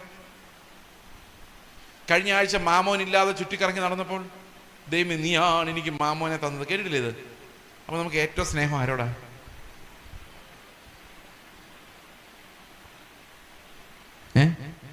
മനസ്സിലായോ? പിന്നെ ഒരു കഥ കൂടെ പറയാം. ഇത് ഞാൻ നേരത്തെ പറഞ്ഞിട്ടുള്ള കഥയാണ്, നിങ്ങൾ മറന്നു പോകുന്നുണ്ട് ഇത് രണ്ടാമത് പറയുന്നത്. എനിക്ക് എന്നാ പറഞ്ഞതെന്ന് വരെ ഏകദേശം ഓർമ്മയുണ്ട്. ഒരു പട്ടാളക്കാരൻ യുദ്ധത്തിന് സമയത്ത് ഒരു യുദ്ധത്തടവുകാരനെ പിടിച്ചുകൊണ്ട് വന്നിട്ട് അവൻ്റെ യജമാനെ ഫോൺ ചെയ്തിട്ട് പറഞ്ഞു, ക്യാപ്റ്റനെ ഫോൺ ചെയ്തിട്ട് പറഞ്ഞു, ക്യാപ്റ്റൻ സാർ ഞാനൊരു പട്ടാളക്കാരനെ യുദ്ധ തടവുകാരനായിട്ട് പിടിച്ചിട്ടുണ്ട് മറ്റേ രാജ്യത്തിൻ്റെ. അപ്പം ക്യാപ്റ്റൻ പറഞ്ഞു, very good, you are very smart, നീ ആ യുദ്ധ തടവുകാരനെ എത്രയും പെട്ടെന്ന് എൻ്റെ അടുത്ത് കൊണ്ടുവരാൻ പറഞ്ഞു. ശരി സാർ എന്ന് പറഞ്ഞാൽ ഫോൺ വെച്ചു. കുറച്ചു നേരം കഴിഞ്ഞപ്പോൾ പിന്നെ ഫോൺ വിളിച്ചു. എന്താടാ ചോദിച്ചു. സാർ അവൻ എൻ്റെ കൂടെ വരുന്നില്ല സാർ എന്ന് പറഞ്ഞു. അപ്പോൾ ക്യാപ്റ്റൻ പറഞ്ഞു, ഒരു കാര്യം അവനെ വിട്ടിട്ട് നീ ഇങ്ങ് വരാൻ പറഞ്ഞു. ഓക്കെ സാർ എന്ന് പറഞ്ഞു ഫോൺ വെച്ചു. കുറച്ചു നേരം കഴിഞ്ഞപ്പോൾ പിന്നെ വിളിച്ചു. എന്താടാ? അവൻ എന്നെ വിടുന്നുമില്ല സാർ എന്ന് പറഞ്ഞു. ആരാരെയാ പിടിച്ചേക്കുന്നത്? ഇവൻ അവനെയാണോ അവൻ ഇവനെയാണോ? മാമോൻ ഇവനെയാ പിടിച്ചേക്കുന്നത്. ഇവൻ വിചാരിക്കുന്ന എൻ്റെ കയ്യിലിരിക്കുന്ന മാമോൻ എന്ന് പറയുന്നത് ഞാൻ സിമ്പിളായിട്ട് വിതരണം ചെയ്യുന്നു, എനിക്കൊരു പ്രോബ്ലവും ഇല്ല എന്ന് ഇവൻ ചിന്തിക്കുന്നത്. പക്ഷെ ശരിക്കും പറഞ്ഞു കഴിഞ്ഞാൽ മാമോൻ ഇവനെ എങ്ങനെ വേണമെങ്കിലും ഓടിക്കാം. ഒരു കല്യാണം വരുമ്പോഴേക്കും ആദ്യം നോക്കുന്ന മാമോൻ എത്രയുണ്ട് എന്ന്. നോക്കാതിരിക്കാൻ നമുക്ക് പറ്റില്ല. കാനഡയിലോട്ട് എന്തിനാണ് ആൾക്കാർ പോകുന്നത്? ഈ പ്രവാചകന്മാരെല്ലാം നമ്മളെ കാനഡയിലോട്ട് വിടാനുള്ള കാരണം എന്താ? അവിടെ ആരുണ്ട്? മാമോനുണ്ട്. ആ മാമോന്റെ അടുത്തേക്ക് നമ്മളെ വിടാൻ ആരാ കഷ്ടപ്പെടുന്നത്? ദൈവം. എന്നിട്ട് ദൈവം ഇത്രയും കഷ്ടപ്പെട്ടിട്ടും പ്രവാചകന്മാർ ഇത്രയും ശാസിച്ചിട്ടും പോകാൻ പറ്റുന്നില്ല. അതിന്റെ കാരണം എന്താ? പിശാച് പോരാടിക്കൊണ്ടിരിക്കുക, മാമോന്റെ അടുത്തേക്ക് വിടുന്നില്ല. അപ്പൊ ദൈവം ശ്രമിച്ചിട്ട് പോലും നടക്കാത്ത രീതിയിലാണ് പിശാച് പാര വെച്ചിരിക്കുന്നത്. ഇതൊക്കെ നമ്മൾ വിശ്വസിക്കണ്ടോ? 21-ാം നൂറ്റാണ്ടില് ഒരു ലജ്ജ തോന്നുന്നില്ല ഇങ്ങനത്തെ മണ്ടത്തരങ്ങൾ വിശ്വസിക്കണമെന്നിട്ട്? നിങ്ങൾ വിശ്വസിക്കുന്നല്ല ഞാൻ പറഞ്ഞു, ജനത്തെക്കുറിച്ച് പൊതുവെ ചോദിച്ചതാണ്. നിങ്ങൾക്ക് ലജ്ജ ഉണ്ടെന്ന് എനിക്കറിയാം. ഞാൻ പറഞ്ഞു പൊതുവെ ആൾക്കാർക്ക് ഈ സാധനം ഇല്ല. അപ്പോൾ സാത്താൻ അവനിലേക്ക് ആകർഷിക്കാൻ വേണ്ടി വെച്ചിരിക്കുന്ന പ്രോക്സികളാണ് ഇന്ന് നമ്മൾ കാണുന്ന സമ്പത്ത്. ഒരു കഥ അങ്ങനെ പറയാം. ഒരു ദിവസം ഒരു മനുഷ്യൻ ഈ സ്വർഗവും നരകവും തമ്മിൽ സെപ്പറേറ്റ് ചെയ്യുന്ന ഒരു ഇടനാഴിയിൽ ചെന്നു. കഥയാട്ടോ, ഈ കഥ ചോദ്യമില്ല, തിയോളജിയിലൊന്നുമില്ല, വെറും പൊട്ട കഥ. പക്ഷെ അതിനൊരു മെസ്സേജ് ഉണ്ട്, അതുകൊണ്ട് പറയുന്നു. അപ്പം ദൂതൻ ഇവന്റെ പേര് നോക്കിയിട്ട് പറഞ്ഞു, നിന്നെ കൊണ്ട് ആർക്കും ഒരു ഉപകാരം ഉണ്ടായിട്ടില്ല, ആർക്കും ഒരു ദ്രോഹം ഉണ്ടായിട്ടില്ല, നിർഗുണനായിരുന്നു, അതുകൊണ്ട് നിന്നെ എങ്ങോട്ട് വിടണമെന്ന് നിങ്ങൾ തീരുമാനിച്ചിട്ടില്ല. അപ്പോൾ അവസാനം ഞങ്ങളുടെ കൗൺസിൽ തീരുമാനിച്ചിരിക്കുന്നത് നിനക്ക് ഇഷ്ടമുള്ള സ്ഥലം തിരഞ്ഞെടുക്കാം, നീ സ്വർഗം വേണോ നരകം വേണോ നിന്റെ ഇഷ്ടം, നീ കണ്ട് തീരുമാനിച്ചോളാം.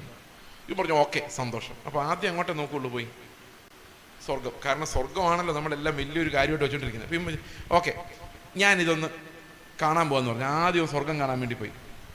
സ്വർഗം കാണാൻ വേണ്ടി പോയപ്പോൾ അവൻ ഒട്ടും ഇഷ്ടപ്പെട്ടില്ല. കാരണം പൊട്ടിപ്പൊളിഞ്ഞ് നടക്കുന്നൊരു വഴി, അവിടെ സ്വർഗം എഴുതി വെച്ചിരിക്കുന്നൊരു ബോർഡ്, ഒരമ്മച്ചി അവിടെ ഇരുന്ന് ബൈബിൾ വായിച്ചുകൊണ്ടിരിക്കുന്നു, കുറേ പേരോട് നിന്ന് പാട്ട് പാടിക്കൊണ്ടിരിക്കുന്നു. ഇവൻ ചിന്തിക്കുകയാണ്, എൻ്റെ ദൈവമേ നാട്ടിലും ഇതേ ഉള്ളൂ, ഇവിടെ ഇതേ ഉള്ളൂ, ഏതായാലും ഞാൻ അങ്ങോട്ടില്ല, ഏതായാലും നരകം കൂടെ ഒന്ന് കണ്ടേക്കാം. ഇവൻ നേരെ നരകത്തിൻ്റെ അടുത്തോട്ട് പോയപ്പോൾ എന്താ കണ്ടെന്നറിയോ? ഒരു ബ്യൂട്ടിഫുൾ ഗ്ലാസ് ബിൽഡിംഗ്, ഗ്ലാസ് കൊണ്ടുണ്ടാക്കിയ ഒരു ഭയങ്കര കണ്ണഞ്ചിപ്പിക്കുന്ന സൗന്ദര്യമുള്ളൊരു കെട്ടിടം. ഇവന് ഭയങ്കര ഇൻട്രസ്റ്റ് ആയി. ഇവൻ അടുത്ത് പോയിട്ട് പതുക്കെ ഒന്ന് നോക്കി കണ്ണുകൊണ്ട് അകത്തെന്താ നടക്കുന്നതെന്ന്. ഈ കണ്ണാടിക്കൂടിനകത്തോട്ട് നോക്കിയപ്പോൾ അവിടെ കണ്ട കാഴ്ച ഇവനെ ഞെട്ടിപ്പിച്ച് കളഞ്ഞു. എന്തായിരിക്കും നിങ്ങൾക്ക് പറയാം? നിങ്ങൾ ഇത്രയും മറന്നു പോകുന്നതിനാൽ ദൈവത്തിന് സ്തോത്രം. എന്തായിരിക്കും? അവിടെ ആൾക്കാർ ചൈനീസ് വിഭവങ്ങൾ വിളമ്പുന്നു, ഒരു സ്ഥലത്ത് കോണ്ടിനെൻ്റൽ ബുഫേ, ഭയങ്കര ഫുഡ്, ലോകത്തുള്ള എല്ലാ ഫുഡും ഉണ്ട്. ഒരു സൈഡിൽ ആണുങ്ങളും പെണ്ണുങ്ങളും എല്ലാം നൃത്തം ചെയ്യുന്നു, കള്ള ഒരു സൈഡിൽ ഒരുക്കി വെച്ചിരിക്കുന്നു. സിനിമാ കോട്ടയിൽ സിനിമകൾ ഇങ്ങനെ എല്ലാ തരം വൃത്തികെട്ടതും വൃത്തികെടാത്തതുമായ എല്ലാം ഓടിക്കൊണ്ടിരിക്കുന്നു. ഭയങ്കര എൻജോയ്മെന്റ്. ഇവൻ ദൂതനോട് പറഞ്ഞു, ഞാൻ തീരുമാനിച്ചു ഈ സ്വർഗം എന്ന് പറയുന്ന സ്ഥലത്തേക്ക് ഞാൻ എന്തായാലും ഇല്ല, ഇത്രയും മനോഹരമായൊരു നരകൂടെ കിടന്നിട്ട് ഞാൻ ഇത് വിട്ടിട്ട് പോകുക എന്ന് പറഞ്ഞു. ഇത്രയും വലിയ മണ്ടത്തരമില്ല, ഞാൻ അതുകൊണ്ട് നരകം തിരഞ്ഞെടുത്തിരിക്കുന്നു പറഞ്ഞു. അപ്പോൾ ദൂതൻ പറഞ്ഞു, പിടിച്ചാൽ ഇനി മേലെ നിങ്ങൾക്ക് തിരിച്ചു വരാൻ പറ്റത്തില്ല, നോ പ്രോബ്ലം, എനിക്കിതിനകത്ത് ഒരു പ്രശ്നമില്ല, എന്തായാലും ഞാൻ സ്വർഗത്തിലോട്ടില്ലെന്ന് പറഞ്ഞു. പുള്ളി നേരെ പോയി നരകത്തിൻ്റെ ഡോർ ഇങ്ങ് തുറക്കലും 2 കുട്ടിപ്പിശാചുക്കൾ വന്ന് ഇവനെ തൂക്കി എടുത്തുകൊണ്ട് പോയി ഒരു ചട്ടിയിലിട്ട് വറക്കാൻ തുടങ്ങി. ഇവനകത്തും നോക്കിയപ്പോൾ അവിടെ കോണ്ടിനെൻ്റലും ഇല്ല, ചൈനീസും ഇല്ല, ഡാൻസും ഇല്ല, മൂവിയും ഇല്ല, ഒന്നുമില്ല. കുറേ തീയും പുകയും ആവിയും കുറേ പുഴുക്കളും ഇഴജന്തുക്കളും മാത്രമേ ഉള്ളൂ. ഇവൻ അവിടെ കിടന്ന് അലറി വിളിച്ചു, അയ്യോ നിങ്ങളെന്നെ പറ്റിച്ചു, ഞാൻ കണ്ട നരകം ഇതല്ല, ഇത് നിങ്ങൾ എന്നെ പറ്റിക്കുവാണ്, ഇത് ചീറ്റിംഗ് ആണ് എന്ന് പറഞ്ഞു. അത് ചീറ്റിംഗ് അല്ല, അതാണ് ഞങ്ങളുടെ പരസ്യം. നരകത്തിൻ്റെ അഡ്വർടൈസ്മെന്റ് കണ്ടാണ് നീ വന്നത്. കാരണം നീ മോഹിച്ചതിൻ്റെ എല്ലാം പുറകിൽ ഇങ്ങനൊരു പൈശാചികമായൊരു സാധനം ഉണ്ടായിരുന്നു. നമ്മൾ എൻജോയ്മെന്റ് എന്ന് കാണുന്നതിനകത്തെല്ലാം ഈ മരണത്തിൻ്റെ ഒരു നിഴലുണ്ട്. നമ്മളെ ആകർഷിക്കാൻ വേണ്ടി സാത്താൻ വെച്ചിരിക്കുന്നത് ഈ എൻജോയ്മെന്റുകളാണ്, രസം. നിങ്ങളൊന്ന് ആലോചിക്കുക, നമ്മുടെ ജീവിതത്തെ മുഴുവൻ കൺട്രോൾ ചെയ്യുന്ന ഈ രസമാണ്. അതാ ഈ പാപത്തിൻ്റെ വേരെന്ന് പറയുന്നത്. ഈ പാപത്തിൻ്റെ വേര് എന്ന് പറയുന്നത് തന്നെ രസമാണ്. നിങ്ങൾക്ക് ഒരാളുടെ വർത്താനം പറഞ്ഞെങ്കിൽ എന്ത് വേണം? രസം ഉണ്ടാവണം. രസമില്ലെങ്കിൽ നമ്മൾ നിർത്തിയിട്ട് പോകും. ആണ്ട് വർത്താനം പറഞ്ഞ രസമില്ല ബ്രദർ എന്ന് പറയും. കല്യാണം എങ്ങനെ ഡൈവേഴ്സ് ആവുന്നേ? ഞാനൊരു രഹസ്യം നിങ്ങളോട് പറയാം, മൈക്കിലൂടെ തന്നെ ഇരിക്കട്ടെ. 100 കല്യാണങ്ങൾ ഡൈവേഴ്സ് ആവുന്നുണ്ടെങ്കിൽ അതിൽ 65 എണ്ണവും ഇപ്പൊ സ്ത്രീകൾ ഡിമാൻഡ് ചെയ്തിട്ട് ഡൈവേഴ്സ് ആവുന്നു. പണ്ടൊക്കെ പുരുഷന്മാരാ എനിക്ക് കല്യാണം വേണ്ട, അവളെ വേണ്ടെന്ന് പറഞ്ഞ് വേറൊരുത്തിയുടെ പുറകെ പോകുന്നത്. ഇന്ന് അങ്ങനെയല്ല, ഇന്ന് സ്ത്രീകളാണ് മുങ്ങുന്നത്. ശ്രദ്ധിച്ചിട്ടുണ്ടോ അത്? ഇന്ന് ഡൈവോഴ്സ് നടക്കുന്ന 165% സ്ത്രീകളാണ് മടുക്കുന്നത്. ഞങ്ങൾക്ക് വേണ്ട, രസമില്ല ലൈഫിൽ. എന്തില്ല? രസമില്ല. രസമില്ലെങ്കിൽ ഞങ്ങളില്ല. എൻജോയ്മെന്റ് ഇല്ല, എന്റർടൈൻമെന്റ് ഇല്ല, കംഫേർട്ട് ഇല്ല. ഞാൻ പോകുവാണ്, ടാറ്റ ബൈ ബൈ. അപ്പൊ ഒരു നിമിഷം ആലോചിച്ച് നോക്കിയേ, ഒരാളെ ഇട്ടിട്ട് പോകുമ്പോൾ ആ മനുഷ്യനോടൊരു സ്നേഹം. ക്രിസ്തു ഉള്ളിലുണ്ടെങ്കിലല്ലേ സ്നേഹം വരൂ. ക്രിസ്തു ഇല്ലാത്തവരെല്ലാം ജീവിക്കുന്നത് രസത്തിന് വേണ്ടി മാത്രം, സ്നേഹത്തിന് വേണ്ടി അല്ല. സ്നേഹത്തിന് വേണ്ടി ജീവിച്ചു നോക്കി. നിങ്ങളുടെ ഭർത്താവ് എത്ര മോശമായാലും, ഭാര്യ എത്ര മോശമായാലും, ആ ആളോട് നമ്മുടെ ഉള്ളിൽ ഒരു ആർദ്ര ഹൃദയം ഉണ്ടായിക്കഴിഞ്ഞാൽ ഇട്ടിട്ട് പോകാൻ പറ്റുമോ? ഞങ്ങളുടെ സഭയിലെ കൂട്ടായ്മയിൽ ഒരു സഹോദരി ഒരു ദിവസം എന്നെ ഫോൺ ചെയ്തിട്ട് പറഞ്ഞു, എൻ്റെ ജീവിതത്തിൽ ഭയങ്കര കഷ്ടതയാണ്, എൻ്റെ ഭർത്താവ് എന്നെ ഉപദ്രവിക്കും, ചവിട്ടും തുപ്പും, എനിക്ക് ഒട്ടും സഹിക്കാൻ പറ്റത്തില്ല, ശാരീരിക ആക്രമണമാണ്, ഏത് സമയത്ത് ഞാൻ മരിച്ചു പോകാം.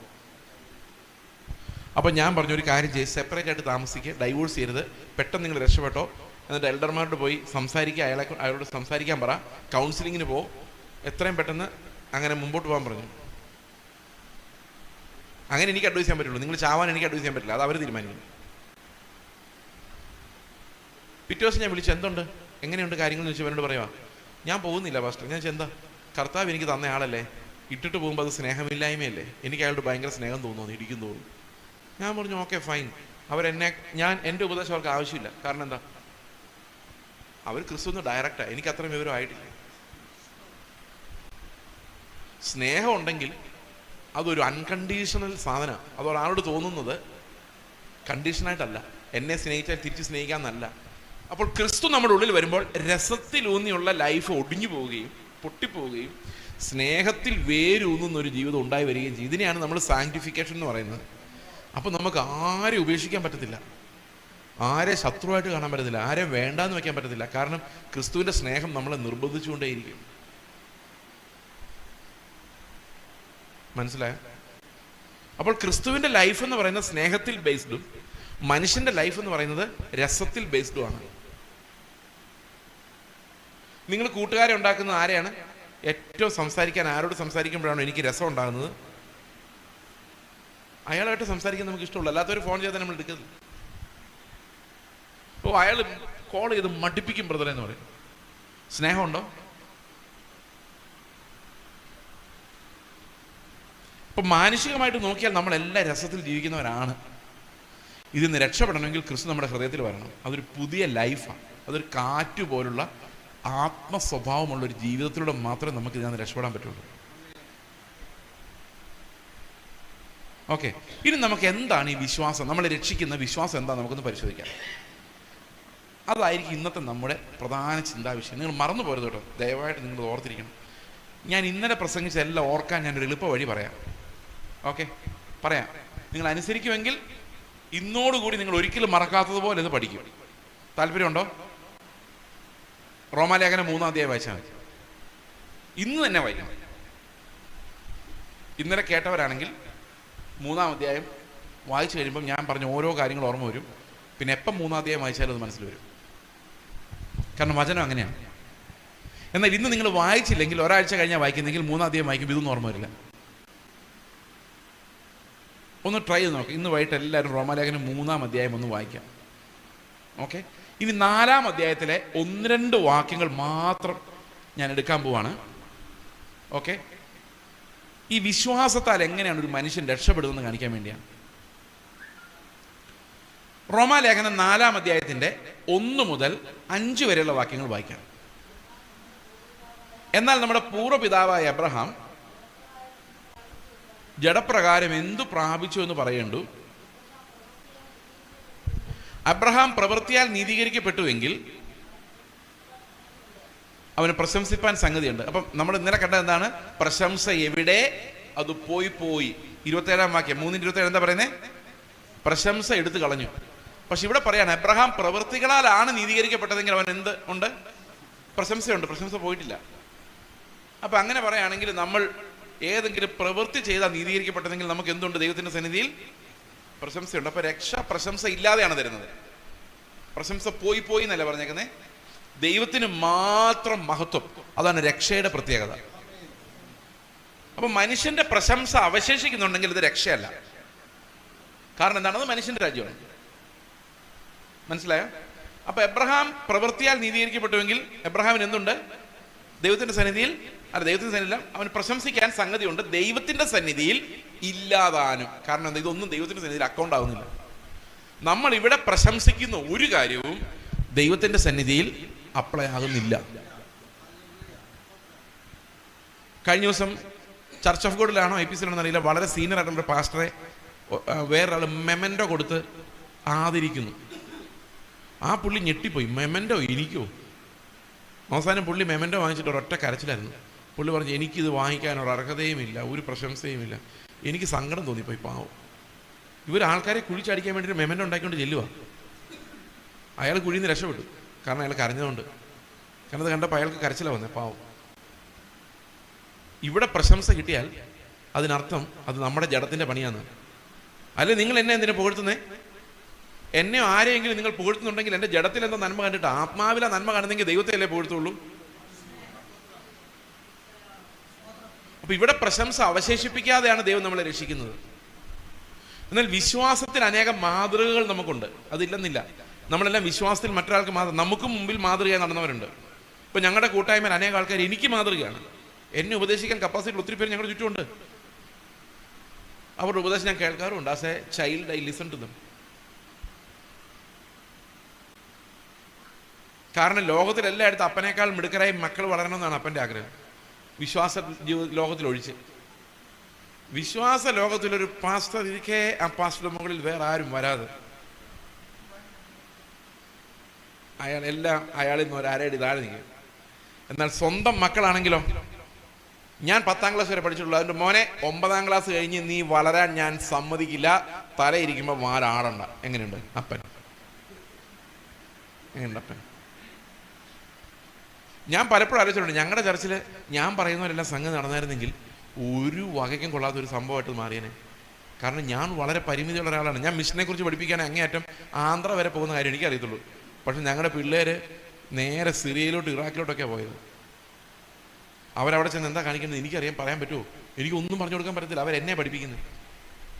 എന്നോട് പലരും, ഈവൻ എൻ്റെ മകൻ തന്നെ എന്നെ വിളിച്ച് പറയാറുണ്ട്. ഒരു ദിവസം എനിക്കൊരു മെസ്സേജ് അയച്ചിരിക്കുക. ഞാൻ ഭയങ്കര ടെൻഷൻ അടിച്ചിരിക്കുക ഒരു കാര്യത്തിൽ. അന്നേരം മകൻ എനിക്ക് അയച്ചേക്കാണ്, യുദ്ധം ചെയ്ത് ജയിക്കാൻ പറ്റത്തില്ല. കാരണം യുദ്ധം ജയിച്ചല്ല നമ്മൾ ജീവിക്കുന്നത്, വിശ്വാസത്താലാണ്. വിശ്വാസത്താൽ ജീവിക്കുക എന്ന് പറഞ്ഞാൽ നമ്മുടെ മുമ്പിൽ കർത്താവ് എന്താ വെച്ചിരിക്കുന്നതെന്ന് ഈ വിശ്വാസ ജീവിതത്തിൻ്റെ അവസാനം മനസ്സിലാവുള്ളൂ. അതുകൊണ്ട് വിശ്വാസം നോക്കി ജീവിക്കുക, അല്ലാതെ ജയിച്ച് ജീവിക്കാൻ നമ്മളെ കൊണ്ട് പറ്റത്തില്ല. പുള്ളി എനിക്ക് അയച്ചേക്കുന്ന. ഞാൻ എൻ്റെ മനസ്സിൽ പറഞ്ഞു, എടാ നീ ഇത്തിരിയുടെ സൗമ്യമായിട്ട് എന്നോട് സംസാരിക്കുക, എനിക്കിത് ഭയങ്കര കഠിനവാക്കായിട്ട് തോന്നുന്നു. കാരണം എനിക്ക് അത്രയും താങ്ങാൻ പറ്റുന്നില്ല. ഒത്തിരി പേരുണ്ട് അങ്ങനെ. അപ്പോൾ വിശ്വാസത്തിന്റെ മാതൃകകൾ എല്ലായിടത്തും ഉണ്ട്. നമ്മുടെ മുമ്പിൽ അവർ ഓടിക്കയറി പോകണം. നമ്മളെക്കാൾ അടുത്ത ജനറേഷൻ സ്ട്രോങ് ആണെങ്കിൽ മാത്രമേ ഈ ക്രിസ്ത്യാനിറ്റി ഇവിടെ നിലനിൽക്കുള്ളൂ. ഈ തലമുറയേക്കാൾ വലിയ റാഡിക്കലായിട്ടുള്ള തലമുറ. 20 വയസ്സുള്ള പിള്ളേർ പറയാണ് ഞങ്ങൾ മിഷണറി വേലയ്ക്ക് പോവാണ്. 21 വയസ്സുള്ള ഒരു കൊച്ച് ഒരു വളരെ വിദൂരമായ ദേശത്ത് 1 വർഷമായിട്ട് മിഷണറി വേല ചെയ്തിട്ട് 1 വർഷം കഴിഞ്ഞപ്പോൾ കൊച്ചനുണ്ട് ഞങ്ങളുടെ ഒന്ന് പറയാം, എങ്കിലേ 1 വർഷം കൂടെ ഞാനവിടെ നിന്നോട്ടെ. തട്ടിപ്പോകാതെ 1 വർഷം നിന്ന് ദൈവത്തിൻ്റെ കൃപയാണ്. നിന്നോളാൻ പറഞ്ഞു. ഇപ്പം ഫെബ്രുവരിയിൽ ആ കുട്ടി തിരിച്ചു വരും. 22 വയസ്സുള്ളൂ. എനിക്ക് ചിന്തിക്കാൻ പോലും പറ്റത്തില്ല. It's much beyond what I ever did. കാരണം ഇതിനകത്ത് പ്രശംസ മനുഷ്യൻ്റെതല്ല, ഇത് ദൈവം ചെയ്യുന്ന. ഞാൻ ഇന്നും ചർച്ചിൽ പറഞ്ഞു, ഒരിക്കൽ പോലും ഞാൻ ഒരാളോടും പറഞ്ഞിട്ടില്ല നിങ്ങൾ മിഷണറിയായിട്ട് പോകാൻ. പറഞ്ഞിട്ടില്ല. 10 പിള്ളേർ ഞങ്ങൾക്ക് മിഷണറിമാരായിട്ട് വളരെ ഡിഫിക്കൽട്ടായിട്ടുള്ള രാജ്യങ്ങളിലുണ്ട്. അവരോട് ഞാൻ പറഞ്ഞിട്ടില്ല പോകാൻ. ക്രിസ്തുവിനെ കുറിച്ച് പ്രസംഗിച്ചതേ ഉള്ളൂ. ആ ജീവൻ അവർക്ക് ലഭിച്ചപ്പോൾ അവരെ ദൈവം വിളിച്ചു, അവർ പോയി. അത് അവരുടെ കോളിംഗ് ആണ്, അവർ കാറ്റ് പോലെ പോവാണ്. ഓക്കെ, അപ്പോൾ മനുഷ്യന്റെ പ്രശംസ അല്ലത്, മനുഷ്യർക്ക് ഒന്നും ചെയ്യാൻ പറ്റത്തില്ല. ദൈവമാണ് അവന്റെ സഭയെ പണിയുന്നത്, കൃപാവരങ്ങൾ കൊണ്ട് അലങ്കരിക്കുന്നത്. അതുകൊണ്ട് എപ്പോഴും നമ്മൾ നോക്കുന്ന അടുത്ത ജനറേഷൻ എങ്ങനെയാണ് മുമ്പോട്ട് വരുന്നത്. അടുത്ത ജനറേഷനോട് വിശ്വാസം കാണുമോ? ഇനി കിട്ടും ഉപദേശം ഉണ്ടല്ലോ, എന്ത് പറ്റിക്കലാന്നറിയോ? അത് ഭയങ്കര പറ്റിക്കല. കിട്ടും ഉപദേശം കാരണമാണ് ഇന്ന് പിള്ളേരുടെ വിശ്വാസം മുഴുവൻ പോയത്. ചെറുപ്പകാലത്ത് പിള്ളേർ പറയും, മോനെ പ്രാർത്ഥിക്ക്, യേശുപ്പച്ച ബാഗ് തരും, പപ്പയോട് ചോദിക്കണ്ട, എല്ലാം യേശുപ്പച്ചോട് ചോദിച്ചാൽ മതി. ഇവൻ പറയും, യേശുപ്പച്ച ബാഗ് തരണേ. അപ്പൻ എന്തായെന്നറിയോ? അപ്പം പോയി ഒരു ബാഗ് മേടിച്ചുകൊണ്ടെന്ന് ഇവൻ്റെ കട്ടിലടി കൊണ്ട് വയ്ക്കും. രാവിലെ കൊച്ചെഴുന്നേക്കും, എന്തുണ്ട്? ബാഗുണ്ട്. അപ്പം പറയും, മോനെ ആരാ ബാഗ് മേടിച്ചു തന്നത്? യേശുപ്പച്ചൻ. പറ്റിക്കുന്ന തട്ടിപ്പ്. ആര് മേടിച്ചുകൊണ്ടുവന്നത്? ഇവൻ ഒക്കെ ആദ്യം വിശ്വസിക്കും, കാരണം കൊച്ചല്ലേ. കുറേ കഴിയുമ്പോൾ പ്രാർത്ഥിക്കാൻ തുടങ്ങും, കർത്താവ് 1ാം റാങ്ക് എനിക്ക് തരണേ, കിട്ടില്ല. കുറേ കഴിയുമ്പോൾ മനസ്സിലാവും ഇത് അപ്പം തന്നെ മേടിച്ച് വെച്ചതാണ്. ദൈവം ഒന്നും ഒരു പ്രാർത്ഥനയും കേട്ടിട്ടില്ല. ഞാൻ പ്രാർത്ഥിച്ചിട്ടൊന്നും എൻ്റെ എക്സാം പാസ്സാവുന്നില്ല. എൻ്റെ മകൻ ഒരിക്കലും പറഞ്ഞതാണ്, രക്ഷിക്കപ്പെടുന്നതിന് മുമ്പ്, ഞാൻ പ്രാർത്ഥിച്ച ഒരു വിഷയം പോലും ദൈവം എനിക്ക് ഇന്നേ വരെ തന്നിട്ടില്ല. ശരിയാണ്. അപ്പോൾ വിശ്വാസം അങ്ങ് പോയി. പിന്നെ ഇവിടുന്ന് പ്രാർത്ഥിച്ച് കാനഡ ചെല്ലുന്ന ആ ഒരു തലമുറ കാനഡയെ കൊണ്ടുവന്നതിന് നന്ദി പറഞ്ഞുകൊണ്ടിരിക്കും. അത് കഴിഞ്ഞാൽ പിന്നെ എന്താ വിശ്വാസം ആർക്കും അറിയാൻ മേലെ, തീർന്നു. അടുത്ത തലമുറ ഫെയ്ത്ത് ഇല്ല. കാരണം എന്താ? ഈ അടിസ്ഥാനങ്ങൾ ഇല്ലാതായിപ്പോയി. റോമാലേഖനം പഠിച്ചിട്ടില്ല, യഥാർത്ഥ വിശ്വാസം എന്തെന്ന് അറിഞ്ഞിട്ടില്ല. ഓക്കെ, പ്രവൃത്തിയാൽ കുറച്ചൊക്കെ എന്തൊക്കെയോ ചെയ്യുന്നു, കർത്താവ് അനുഗ്രഹിക്കുന്ന വിശ്വാസം നടക്കുന്നു. ഒരു കഥയും കൂടെ ഞാൻ പറയാം. എൻ്റെ പ്രസംഗം ഹാർവസ്റ്റ് ടി വിയിൽ വരുന്നുണ്ട്. എല്ലാ ചൊവ്വാഴ്ചയും ബുധനാഴ്ചയും വൈകിട്ട് 6:30 അത് വരുന്നത്. ഇത് റെക്കോർഡ് ചെയ്യുന്ന ഒരാളുണ്ട്. ഈ റെക്കോർഡ് ചെയ്യുന്ന ആൾ ഒരു CSIയിലെ കൊയർ മാസ്റ്റർ ആയിരുന്നു. അദ്ദേഹം ഇംഗ്ലണ്ടിൽ പോയി മ്യൂസിക് പഠിക്കാനൊക്കെ സഭ അവരെ വിടാൻ വേണ്ടി റെഡിയായിരുന്നപ്പോഴാണ് ഈ പാവം മനുഷ്യൻ അത് ഉപേക്ഷിച്ചിട്ട് സ്നാനപ്പെട്ട് ഒരു പെന്തക്കോസ്റ്റ് ചർച്ചിൽ ചേർന്നു. ഈ പെന്തക്കോസ്റ്റ് ചർച്ചിൽ ഒരു വലിയൊരു പങ്കും ലോകമാണ്. എന്നാൽ യഥാർത്ഥ സഭകൾ ഇതിനിടയിലെല്ലാം ഉണ്ട്. അതാണ് അതിന് ആകെയുള്ളൊരു ഗുണം. അവിടെയൊക്കെ യഥാർത്ഥ സഭകളുണ്ട്, ക്രിസ്തുവിനെ പ്രസംഗിക്കുന്ന സഭകൾ അവിടെ ഇവിടെ എല്ലാം ഉണ്ട്. ചില പാസ്റ്റേഴ്സ് അങ്ങനെ ക്രിസ്തുവിനെ അറിയാവുന്നവരാണ്, പക്ഷെ വളരെ കുറവാണിപ്പം. എല്ലാവർക്കും ഒരു 3 വർഷം അവരുടെ തിരിക്കണം പോകണമെന്ന് മാത്രമേ ഉള്ളൂ. അതിന് തന്നെ ഇപ്പോൾ 10 പുതിയ വിശ്വാസികൾ വന്നാലും അതിൻ്റെ ദശാംശം ആർക്ക് കിട്ടുന്നത്? അടുത്ത പാസ്റ്റർക്കാണ് കിട്ടുന്നത്. പിന്നെ വേറെ പണിയൊന്നുമില്ല. 3 വർഷം കഴിയുമ്പോൾ ഞാൻ പോകും. ഇതാണ് അവസ്ഥ. പക്ഷെ അതിനിടയിൽ നല്ല സഭകളുണ്ട്. നല്ല സഭകൾ അവരുടെ ഇടയിൽ ഉള്ളൂ, കുറച്ചൊക്കെ എങ്കിലും ഉള്ളൂ. ക്രിസ്തുവിനെ കുറിച്ച് പ്രസംഗിക്കുന്ന അവരൊക്കെ ഉള്ളൂ. ഇപ്പോഴും അത് വളരെ കുറഞ്ഞ് ഇല്ലാതായി എങ്കിൽ പോലും. അപ്പോൾ ഈ മനുഷ്യൻ നേരെ ഒരു പെന്തക്കോസ്റ്റ് ചർച്ചിലോട്ട് ഇന്ന് സ്നാനപ്പെട്ടു. 4 പ്രധാന അപകടങ്ങളാണ് പുള്ളിക്കുണ്ടായത്. 4 പ്രധാന അപകടങ്ങൾ. ഒന്ന്, പുള്ളി ഭയങ്കര പ്രശസ്തനായ ഒരു വീഡിയോഗ്രാഫറായിരുന്നു. ഏഷ്യാനെറ്റുകാർ വിളിക്കുന്നു, ഗവൺമെൻറ് പ്രോഗ്രാമിന് വിളിക്കുന്നു, മുഖ്യമന്ത്രിയൊക്കെ പങ്കെടുക്കുന്ന യോഗങ്ങളിൽ വീഡിയോ പിടിക്കാൻ പുള്ളിയെ വിളിക്കുന്നു, TV ചാനലുകാർ വിളിക്കുന്നു, സിനിമാക്കാരുമായിട്ട് ബന്ധം. സിനിമ പിടിക്കാൻ പുള്ളി പോകില്ല, വിശ്വാസം കാരണം. പക്ഷേ സിനിമാക്കാരെല്ലാം ചില സ്റ്റിൽസൊക്കെ എടുക്കാൻ പുള്ളി വിളിക്കും. പുള്ളി ഭയങ്കര പ്രശസ്തനായ മനുഷ്യനായിരുന്നു. എപ്പോൾ സ്നാനപ്പെട്ട് ഇങ്ങോട്ട് കയറിയോ അപ്പോൾ തന്നെ ആ കോള് മുഴുവൻ തീർന്നു. മരണ വീട്ടിലെ വീഡിയോ എടുക്കാൻ പോലും ആരും വിളിക്കുന്നില്ല.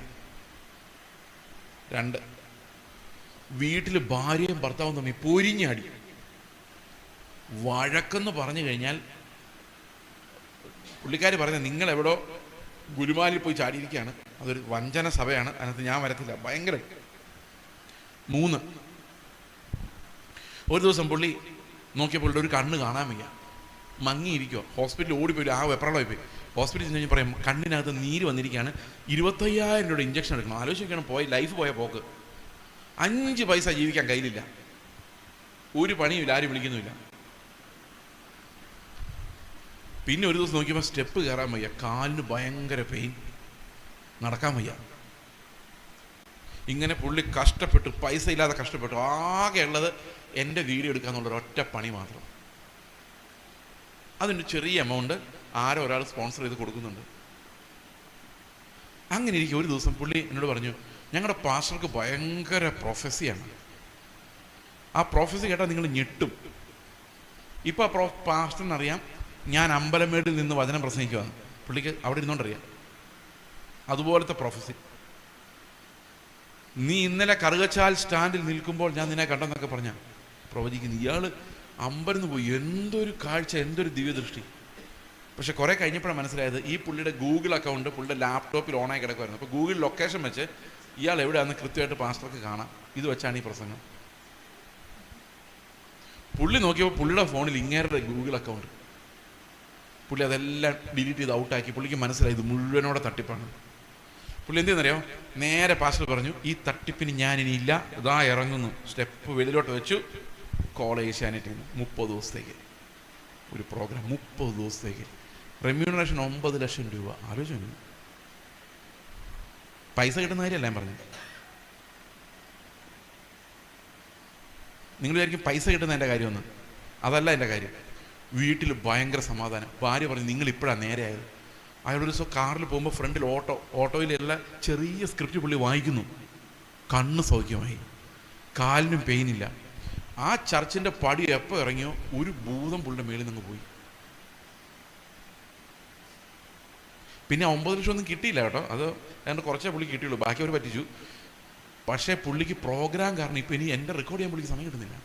ഇപ്പം ഞാൻ പുള്ളിയുടെ പുറകെ നടക്കുക, നേരത്തെ പുള്ളി എൻ്റെ പുറകെ നടക്കുക. അപ്പം ഞാനിത് ആലോചിച്ചത് എന്താ ഈ പരിപാടി എന്തുകൊണ്ടാണ് സംഭവിക്കുന്നതെന്ന് ചോദിച്ചു കഴിഞ്ഞപ്പോൾ എനിക്ക് അതിനകത്തൊരു ടെക്നിക്ക് മനസ്സിലായി. ഇതിനൊരു ഗുട്ടൻസ് ഉണ്ട്. ഈ ഗുട്ടൻസ് നിങ്ങൾ മനസ്സിലാക്കണം. പണ്ട് ഇന്ദിരാഗാന്ധി ദാരിദ്ര്യ നിർമ്മാർജ്ജനത്തിന് വേണ്ടി 20 ദിന പ്രോഗ്രാം എന്ന് പറഞ്ഞൊരു പരിപാടി തുടങ്ങി 1970. അന്ന് ഞാനില്ല, ഞാൻ ഉണ്ടാകുന്ന കാര്യമൊന്നും പദ്ധതിയിൽ എൻ്റെ അപ്പനും അമ്മയും പോലും പരസ്പരം കണ്ടിട്ടില്ല. പക്ഷേ ഞാൻ വായിച്ചിട്ടുണ്ട് 20 ദിന പ്രോഗ്രാം എന്ന് പറഞ്ഞ് ഇന്ദിരാഗാന്ധിയുടെ പരിഷ്കാരം. അപ്പോൾ ഒരാൾ ഇന്ന് ഇന്ദിരാഗാന്ധി ചോദിച്ചു ഈ 20 ദിന പ്രോഗ്രാം കൊണ്ട് ഇന്ത്യക്കാർ മുഴുവൻ ദാരിദ്ര്യത്തിൽ നിന്ന് രക്ഷപ്പെട്ടാൽ നിങ്ങൾക്ക് പിന്നെ ആര് വോട്ട് ചെയ്യും? അപ്പോൾ ഇന്ദിരാഗാന്ധി പറഞ്ഞു ഇത്രയും പേരെ രക്ഷിച്ചെന്നുള്ള നന്ദി അവർക്കുണ്ടാവുമല്ലോ, അപ്പോൾ എനിക്ക് തന്നെ വോട്ട് ചെയ്യത്തില്ലേ? അന്നേരം അവർ പറഞ്ഞില്ല, കാരണം ഇപ്പോൾ ഭയങ്കര ദാരിദ്ര്യമായതുകൊണ്ട് ഇന്ദിരാഗാന്ധി വന്ന് നിങ്ങളെ രക്ഷിക്കുമെന്ന് പറഞ്ഞുകൊണ്ടാണ് ഇവർ വോട്ട് ചെയ്യുന്നത്. ദാരിദ്ര്യം മാറിക്കഴിഞ്ഞാൽ ആരും വന്ന് രക്ഷിക്കണ്ടല്ലോ. മനസ്സിലായോ? അപ്പോൾ ഇഷ്ടമുള്ളവർക്ക് വോട്ട് ചെയ്യാമല്ലോ, കാരണം എന്തായാലും രക്ഷപ്പെട്ടു. ഇനിയിപ്പം രക്ഷപ്പെടുത്തുന്ന ആൾ വേണ്ടല്ലോ. അപ്പം നിങ്ങളെ അവർ തള്ളിക്കളയെന്ന് പറഞ്ഞു. ഈ ദരിദ്രന്മാരെ സൂക്ഷിക്കുന്ന അവരുടെ ഒരു ടെക്നിക്കാണ്. അതുപോലെ തന്നെയാണ് ഈ സഭകളിൽ നടക്കുന്നത്. കുറേ ആൾക്കാർ എപ്പോഴും വിടുതൽ വേണം എന്ന് പറഞ്ഞ് നടക്കുക. അവരൊരിക്കലും വിടുതൽ പ്രാപിക്കത്തില്ല. അവരുടെ പോക്കറ്റിൽ നിന്ന് ഞെക്കി പിഴിഞ്ഞ് പാസ്റ്റർമാർ വിടുതൽ പ്രാപിക്കും. അവർ ഭയങ്കര റിച്ചാവും. എന്നാൽ തിരിച്ച് ഇങ്ങനെ ഞെക്കിപ്പിഴിയാൻ നമുക്ക് പറ്റാത്തത് കൊണ്ടും അവർ ഞെക്കിപ്പിഴിയാൻ നിന്ന് തരാത്തത് കൊണ്ടും നമ്മൾ താഴോട്ട് പോയിക്കൊണ്ടിരിക്കും. നമ്മൾ വിചാരിക്കും അയൽവക്കക്കാർ കൂടോത്രം ചെയ്തതാണ്, അതുകൊണ്ടാണ് ഞാൻ രക്ഷപ്പെടാത്ത, എൻ്റെ വിശ്വാസത്തിന് എന്തോ പ്രോബ്ലം ഉണ്ട്, അതുകൊണ്ടാണ് ഞാൻ ഇങ്ങനെ കിടക്കുന്നത്. നിങ്ങളിങ്ങനെ കിടക്കുന്നത് വേറൊന്നും കൊണ്ടല്ല, വല്ലാതെ യാചിക്കുന്നതുകൊണ്ട് ഒന്നും കിട്ടാത്തതാണ്.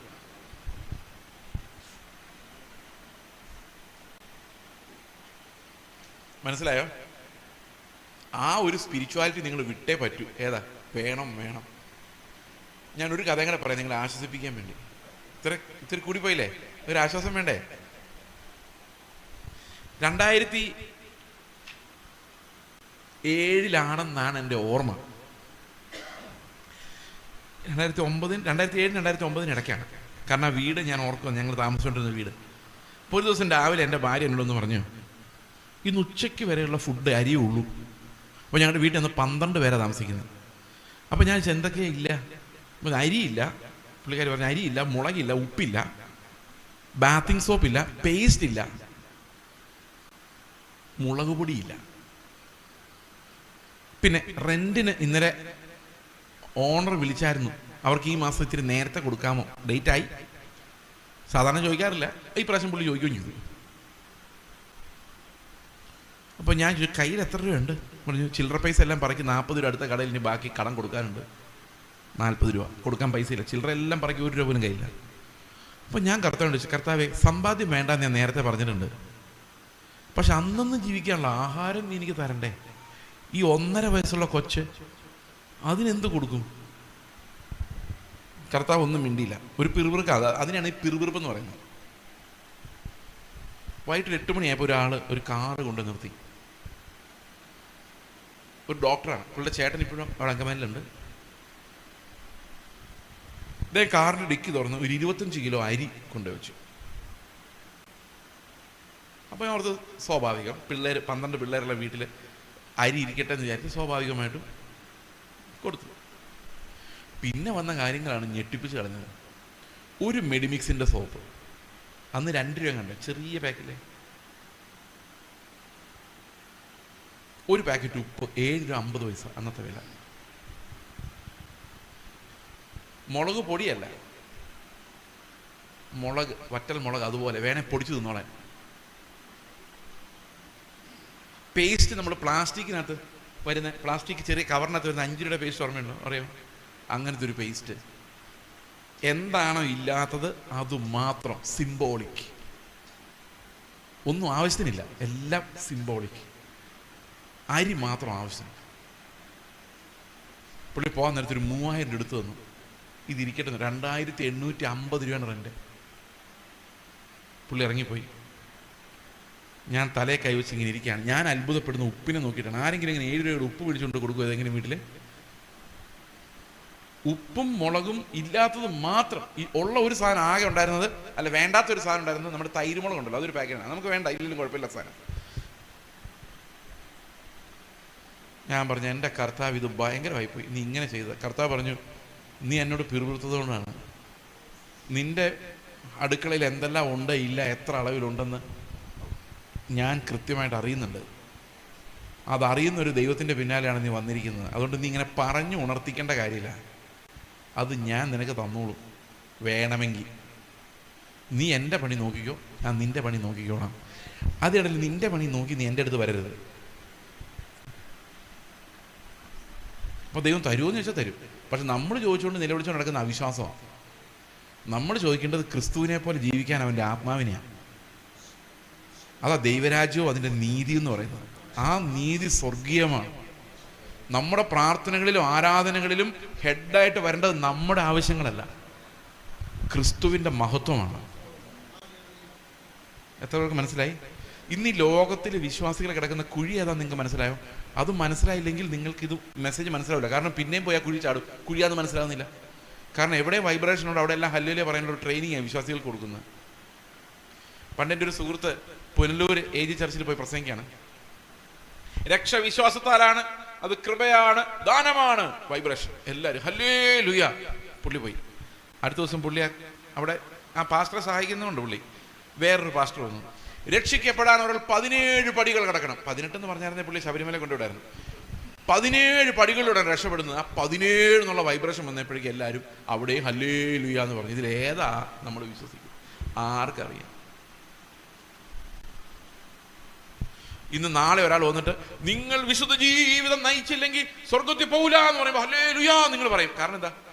നമ്മൾ വിചാരിക്കുക അത് അവനെ ഉദ്ദേശിച്ചാണ് പറഞ്ഞത് എന്ന് വിചാരിച്ചോണ്ടേ ഹല്ലേലൂയ പറയുന്നത്. പക്ഷെ എന്നെ ഉദ്ദേശിച്ച പറഞ്ഞെങ്കിൽ ഞാൻ ചുറ്റി. ഞാൻ ഇന്നലെ പറഞ്ഞ പോലെ തിരിച്ച് പാസ്റ്ററോടൊന്ന് ചോദിച്ചു നോക്കി, നിങ്ങൾ സ്വർഗത്തിൽ പോകുന്നു? പാസ്റ്റർ പറയും ഞാൻ പോവും, ഞാൻ വിശുദ്ധ ജീവിതം നയിക്കുന്നത്. അങ്ങനെ എല്ലാ പാസ്റ്റർമാരും പറയുന്നത്? എല്ലാ പാസ്റ്റർമാരും അങ്ങനെയല്ലേ പറയുള്ളൂ. ഞാൻ ഒരു പാസ്റ്ററെ മാത്രമേ കേട്ടുള്ളൂ അങ്ങനെ പറയാത്ത. അത് ഞാൻ പറയാം. അപ്പോൾ ഇനി സ്വർഗത്തിൽ പോകാൻ ആരെ പോലെ ആയാൽ മതി? പാസ്റ്ററെ പോലെ ആയാൽ മതി. കാരണം പാസ്റ്റർ വിശുദ്ധനാണെന്ന് പുള്ളി സമ്മതിച്ചു, പുള്ളി സ്വർഗത്തിൽ പോവുകയും ചെയ്യും. നിങ്ങൾ പോവില്ല താനും. അപ്പം നിങ്ങൾക്ക് സ്വർഗത്തിൽ പോകാൻ ആരെ പോലെ ആയാൽ മതി? ക്രിസ്തുവിന് നോക്കേ വേണ്ട, ഈ പുള്ളിയെ പോലെ ആയാൽ മതി. ഇതാണ് ഒന്നാം തരം വ്യാജ ഉപദേശം. നാളെ ഇത് കേൾക്കുമ്പോഴും വിശുദ്ധി എന്ന് വൈബ്രേഷനിൽ പറയുമ്പോൾ നമ്മളെല്ലാവരും ഹല്ലേലൂയ പറഞ്ഞു പോകും. അന്നേരം എന്താ മറക്കുന്നറിയോ? ക്രിസ്തുവാണ് നമ്മുടെ വിശുദ്ധി എന്നുള്ളത് മറക്കും. വിശ്വാസത്താലാണ് ആ ജീവിതം നയിക്കുന്നത് എന്നുള്ളത് മറക്കും. വിശുദ്ധി എന്ന് പറയുന്നത് ക്രിസ്തു നമ്മിൽ വസിക്കുമ്പോൾ നമുക്ക് ലഭിക്കുന്ന ക്രിസ്തുവിൻ്റെ സ്വഭാവമാണെന്നുള്ളത് മറക്കും. പിന്നെ നമ്മൾ എന്തോർക്കുമെന്ന് ചോദിച്ചു കഴിഞ്ഞാൽ ഈ പുറമേ ഉള്ളത്, അവർ പറയുന്ന ഈ പുറമേ ഉള്ള കാര്യങ്ങൾ ഓർക്കും. നമ്മുടെ സ്വഭാവം അങ്ങനെയാണ്, നമുക്ക് അതേ ഓർക്കാൻ പറ്റുള്ളൂ.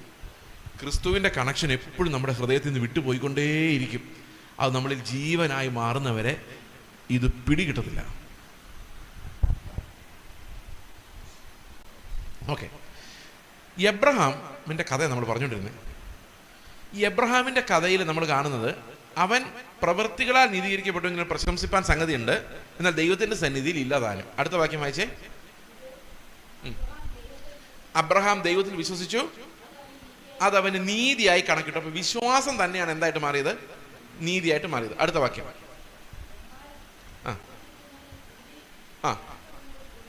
പ്രവർത്തിക്കുന്നവന് കൂലി കണക്കിടുന്ന കൃപയായിട്ടല്ല, കടമായിട്ടത്രേ. ഉദാഹരണത്തിന് ഈ ഹാള് കൺവെൻഷൻ നടക്കാൻ വേണ്ടി ഒന്ന് പെയിന്റ് അടിക്കാൻ തീരുമാനിച്ചെന്ന് വിചാരിച്ചോ, അല്ലെങ്കിൽ കാർപ്പറ്റ് എന്തെങ്കിലും ഒരു പണി ചെയ്യാൻ തീരുമാനിച്ചെന്ന് വിചാരിച്ചോ, അല്ലെങ്കിൽ വീഡിയോ വർക്കോ എന്തെങ്കിലും ചെയ്യാൻ തീരുമാനിച്ചു. എന്നെ വിളിക്കുകയാണ് കൂലിക്ക്.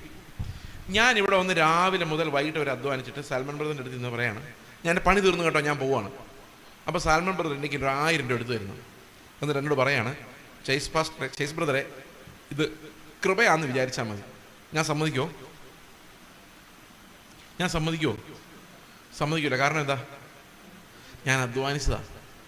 അതിന് കടം. ഞാൻ 5 മണിക്ക് പണി കഴിഞ്ഞ് ഇറങ്ങുമ്പം എനിക്ക് 1000 രൂപ തന്നില്ലെങ്കിൽ സാൽമൺ ബ്രദർ എനിക്ക് 1000 രൂപ കടപ്പെട്ടിരിക്കുന്നു. അല്ലേ? ശരിയല്ലേ? അല്ലേ?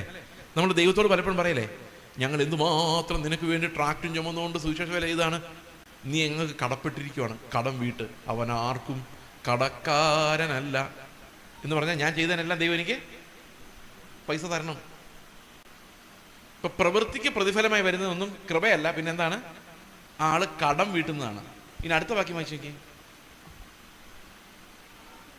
പ്രവർത്തിക്കാത്തവനെങ്കിലും അഭക്തനെ നീതീകരിക്കുന്നവനിൽ വിശ്വസിക്കുന്നവനോ അവന്റെ വിശ്വാസം നീതിയായി കണക്കിടുന്നു. അപ്പൊ ശരിക്കും എങ്ങനെ വിശ്വസിക്കണം? ദൈവത്തിൽ പ്രവൃത്തി കൂടാതെ വിശ്വസിക്കണം. അത് മനുഷ്യനെ കൊണ്ട് സാധിക്കില്ല. കാരണം മനുഷ്യൻ ദൈവത്തോട് പറയുന്നത്, അങ്ങനെ ഫ്രീ ആയിട്ട് ഞങ്ങളെ രക്ഷിക്കേണ്ട, ഞങ്ങളിങ്ങനെ ഒന്ന് കോൺട്രിബ്യൂട്ട് ചെയ്ത് നമുക്ക് ഒന്നിച്ച് സഹകരിച്ച് മുമ്പോട്ട് പോകാം. നീ കൽപ്പനകൾ പറയുന്നു, ഞങ്ങൾ അനുസരിക്കുന്നു. നീ ഞങ്ങൾക്കായി മരിക്കുന്നു, ഞങ്ങളത് വിശ്വസിക്കുന്നു, ട്രാക്ട് അടിച്ചു കൊടുക്കുന്നു.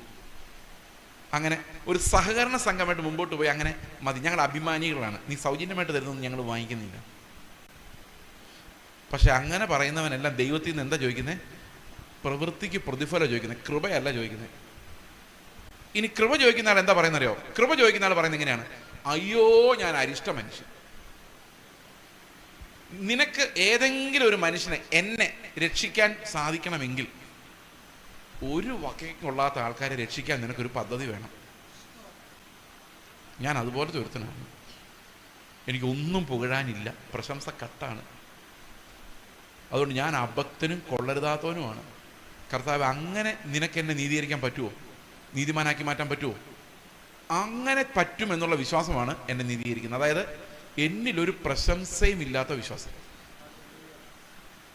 ഞാൻ ഒന്നും ചെയ്തിട്ടില്ല എന്നുള്ള സമ്മതം. I haven't done anything. കർത്താവ് എല്ലാം നിന്റെ കൃപയാണ്. അങ്ങനെ പറയുന്നവൻ മാത്രമേ രക്ഷപ്പെടുന്നുള്ളൂ. മനസ്സിലായ? അത്രയും വിശ്വസിക്കാൻ പറ്റുന്നില്ലേ? അടുത്തത് 17-ാം വാക്യം. എബ്രഹാം എങ്ങനെയാണ് ഈ വിശ്വാസത്താൽ രക്ഷപ്പെട്ടത്?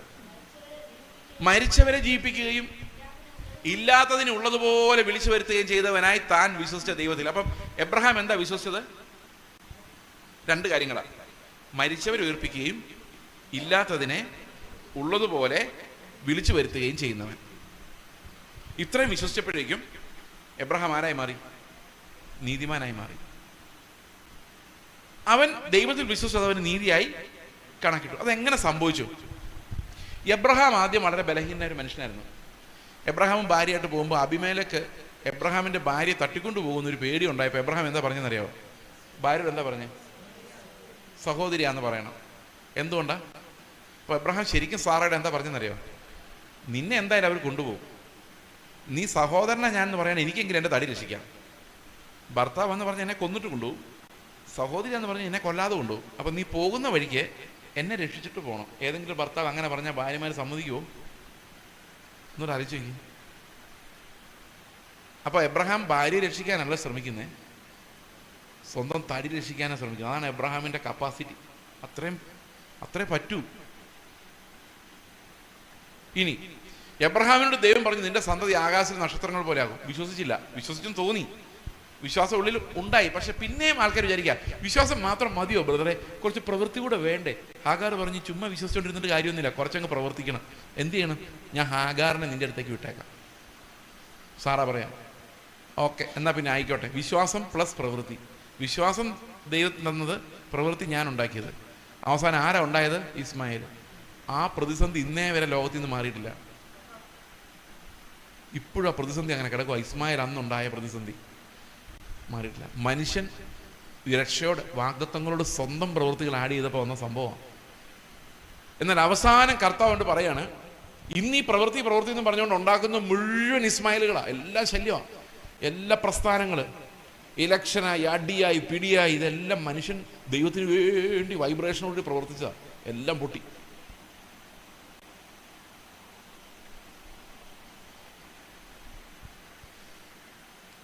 എന്നിട്ട് എബ്രഹാം അവസാനം കർത്താവ് പറയാണ്, നിന്റെ ഏകജാതനായ പുത്രനെ, ഇസ്മായിലിനെ പണ്ടേ വിട്ടു, ഏകജാതനായ പുത്രനെ നീ എനിക്ക് വേണ്ടി ബലിയർപ്പിക്കണം. അപ്പോൾ എബ്രഹാം, ഞാൻ സാറായോടൊന്ന് ചോദിക്കട്ടെ എന്ന് പറഞ്ഞില്ല. സാറയുടെ മകനല്ലേ, അമ്മയ്ക്ക് മകനോട് എന്ത് സ്നേഹം കാണും? സാറയോട് ചോദിച്ചില്ല, ഇസ്ഹാക്കിനോട് ചോദിച്ചില്ല. ദൈവത്തോട് ലോത്തിന്റെ സമയത്ത് സൊദോം ഗൊമോറയെ നശിപ്പിക്കാതിരിക്കാൻ വേണ്ടി ദൈവത്തോട് പ്ലീഡ് ചെയ്തതുപോലെ ദൈവത്തോട് പറഞ്ഞില്ല, എൻ്റെ മോനെ നീ രക്ഷിക്കണേ എന്ന് പറഞ്ഞ് നിലവിളിച്ചില്ല. ഒറ്റ അനുസരണമായിരുന്നു.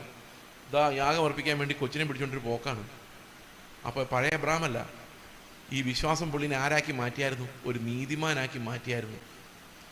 ദൈവത്തിൻ്റെ വാഗ്ദത്തങ്ങളിന്മേലുള്ള വിശ്വാസം അവനെ അനുസരിക്കാൻ കപ്പാസിറ്റി ഉള്ളവനാക്കി മാറ്റിയായിരുന്നു. ആ സമയത്ത് ചോദ്യം ചെയ്യാതെ അനുസരിക്കാൻ അവന് പറ്റുമായിരുന്നു. അത് നിർബന്ധത്താലായിരുന്നില്ല, അവൻ്റെ ഉള്ളിൽ നിന്ന് വന്ന വിശ്വാസത്തിൻ്റെ അനുസരണമായിരുന്നു. അവൻ ഇങ്ങനെ വിശ്വസിക്കുകയാണ്, ഇസ്ഹാക്കിലൂടെയാണ് വാഗ്ദത്തം. പക്ഷെ ഇസ്ഹാക്കിനെയാണ് ഇപ്പം ദൈവം സാക്രിഫൈസിന് വേണ്ടി ചോദിച്ചിരിക്കുന്നത്. എനിക്ക് വേറെ പുത്രനില്ല, ഇപ്പം എനിക്ക് വയസ്സ് 120 ഇനിയൊരു പുത്രൻ ഉണ്ടാവുക എന്ന് പറയുന്നത് സാറായി ഏതാണ്ട് മരിക്കാറായി, ഇമ്പോസിബിൾ. അപ്പോൾ ഈ വാഗ്ദത്ത സന്തതി അങ്ങ് കൊടുത്താൽ പിന്നെ എൻ്റെ കയ്യിൽ ഒന്നുണ്ട്? ഒന്നുമില്ല. പക്ഷെ ഒരു കാര്യം അറിയാം, ദൈവം ഒരു വാഗ്ദത്തം തന്നിട്ടുണ്ട്. അതെന്താണ്? നിന്റെ സന്തതി ആകാശത്തിലെ നക്ഷത്രങ്ങൾ പോലെയാകും, അത് ഇസ്ഹാക്കിലൂടെയാണ്. അപ്പം എബ്രഹാം വിശ്വസിക്കുകയാണ്, ശരിയാണ്, ദൈവം വാക്ക് പറഞ്ഞാൽ വാക്കാണ്. മരിച്ചാൽ ആ യാഗപീഠത്തിൽ നിന്ന് തന്നെ ദൈവം ഈ ഇസ്ഹാക്കിനെ എഴുന്നേൽപ്പിച്ച് കൊണ്ടുവരും. പുനരുത്ഥാനം. 2, ഇനി അഥവാ ഇസ്ഹാക്കിനെ എഴുന്നേൽപ്പിച്ചില്ലെങ്കിൽ ഇല്ലാത്തടത്ത് നിന്ന് ഉള്ളതുപോലെ വിളിച്ചു വരുത്താൻ, മക്കളെ തരാൻ എനിക്ക് ദൈവത്തിന് കഴിയും എന്ന് വിശ്വസിച്ചുകൊണ്ടാണ് അവനെ കൊച്ചുമായിട്ട് പോകുന്നത്.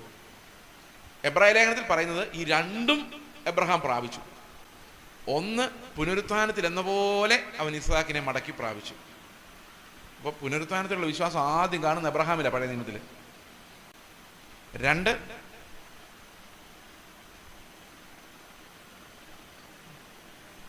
അനേകം ജാതികൾ ഇല്ലാത്തടത്ത് നിന്ന് ദൈവം വിളിച്ചു കൂട്ടി വരുത്തുന്നത് പോലെ നമ്മളെപ്പോലെയുള്ള അനേകം മക്കളെ വിശ്വാസത്താൽ എബ്രഹാമിന് സന്തതികളായി കൊടുത്തു. ഒരു ബഹുജനക്കൂട്ടത്തിൻ്റെ പിതാവായി അവൻ മാറി. എങ്ങനെയാണ് എബ്രഹാം നമുക്ക് പിതാവായെന്നറിയാം? എബ്രഹാമിൻ്റെ അതേ വിശ്വാസമാണ് നമ്മുടെയും വിശ്വാസം. ആ വിശ്വാസം, എബ്രഹാമിനെ നീതീകരിച്ച അതേ വിശ്വാസമാണ് നമ്മുടെ വിശ്വാസം. എന്താ വിശ്വാസം അറിയോ? ദൈവത്തിൻ്റെ വാഗ്ദത്തങ്ങളിന്മേലുള്ള വിശ്വാസം. എന്താ ദൈവം വാഗ്ദത്തം ചെയ്തിരിക്കുന്നത്? ഒരു ചർച്ച ചെന്നപ്പോൾ അവർ പറയാണ് 2 നില പണിയാൻ പോവാ. അവർ ഇങ്ങനെ ആലോചന പറയാം. അപ്പോൾ ഞാൻ ചോദിച്ചു, ഇവിടെയൊന്നും ആവശ്യത്തിന് ആൾക്കാരില്ലല്ലോ, പിന്നെ എന്തിനാ 2 നില എന്ന് പറയാം? അതൊരു വാഗ്ദത്തം ഉണ്ട് ബ്രദറേന്ന്. ഞാൻ പറഞ്ഞു, എത്ര അധ്യായം, എത്ര വാക്യം, എവിടെ? പുള്ളി പറഞ്ഞു, അങ്ങനെയല്ല, കഴിഞ്ഞ ആഴ്ച ഒരു പ്രവാചകൻ വന്നപ്പം തന്ന വാഗ്ദത്തമാണ്. ഞാൻ പറഞ്ഞു, പ്രവാചകൻ വലിയ ചർച്ച ആകാൻ ആഗ്രഹിക്കുന്നത്, കാരണം നിങ്ങൾ പിന്നെ അവരെ വിളിക്കുമല്ലോ, അല്ലേ? ഇത് 4 ചിതറിപ്പോകുന്ന പ്രവാചകൻ പറഞ്ഞ് നിങ്ങൾ പിന്നെ അവരെ അടുപ്പിക്കുമോ? ഇല്ല. അപ്പം നിങ്ങളെ പ്രസാദിപ്പിക്കുക എന്നുള്ള പുള്ളിയുടെ ആവശ്യമാണ്. നിങ്ങൾ ഇതിനിടയിൽ ഇത് പണിയാൻ പോയാൽ കടത്തിന് മേൽ കടമായി നിങ്ങൾ നശിക്കും. ദൈവത്തിൻ്റെ ഹിതമില്ലാതെ ഒരു പണിക്ക് ഇറങ്ങിക്കഴിഞ്ഞാൽ നമ്മളെ വെളുപ്പിച്ചുകൊണ്ടേ ആ പണി പോവുള്ളൂ. സാധാരണ ഇതിൽ ആൾക്കാർ പറയാറുണ്ട്, പാസ്റ്ററെ പള്ളിപ്പണിയാണ്. അപ്പം എന്തിനാ ബ്രദറെ? ദൈവം പറഞ്ഞു പള്ളി പണിയാൻ. പൈസ അത് തെണ്ടി മേടിച്ചോളാനാണ് പറഞ്ഞേക്കുന്നത്. ദൈവം അത് തരില്ല, പണിതോളാൻ പറയുള്ളൂ. ഇങ്ങനത്തെ ഒരു ആളാണോ ദൈവം? ദൈവം പണിയാൻ പറഞ്ഞാൽ ദൈവം എന്തും തരും. പണിയാനുള്ള ആളെയും തരും, കാശും തരും, എല്ലാം തരും. നമ്മളല്ല, ദൈവം പ്രവർത്തിക്കും. അതാണ് ദൈവത്തിൻ്റെ ഹിതം എന്ന് പറയുന്നത്. ശരിയല്ലേ? ഓക്കെ. അപ്പോൾ എബ്രഹാമിൻ്റെ ലൈഫിൽ ഇത് 2ഉം കിട്ടി. നമ്മളെയും കിട്ടി, ഇസ്ഹാക്കിനെയും കിട്ടി. ബഹുജാതികൾക്ക് അവൻ പിതാവായി മാറി. അതേ വിശ്വാസമാണ് നമ്മുടേതെന്നാണ് ബൈബിളിൽ പറയുന്നത്. എന്താ വിശ്വാസം എന്നറിയാമോ? നമുക്ക് റോമാലേഖനത്തിൻ്റെ 4-ാം അധ്യായത്തിൻ്റെ അവസാനത്തെ 3 വാക്യങ്ങൾ വായിക്കാം.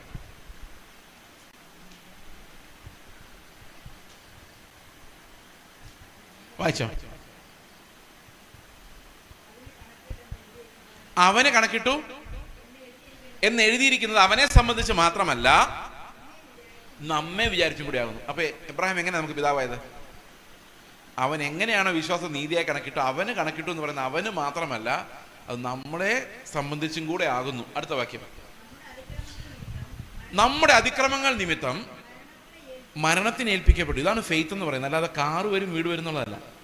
നമ്മുടെ അതിക്രമങ്ങൾ നിമിത്തം മരണത്തിന് ഏൽപ്പിക്കപ്പെട്ടും നമ്മുടെ നീതീകരണത്തിനായി ഉയർപ്പിച്ചുമിരിക്കുന്ന നമ്മുടെ കർത്താവായ യേശുക്രിസ്തുവിനെ മരണത്തിൽ നിന്ന് ഉയർപ്പിച്ചവനിൽ വിശ്വസിക്കുന്ന നമുക്കും കണക്കിടുവാനുള്ളത് തന്നെ. ഇപ്പോൾ ഒരു ചോദ്യമുണ്ട്.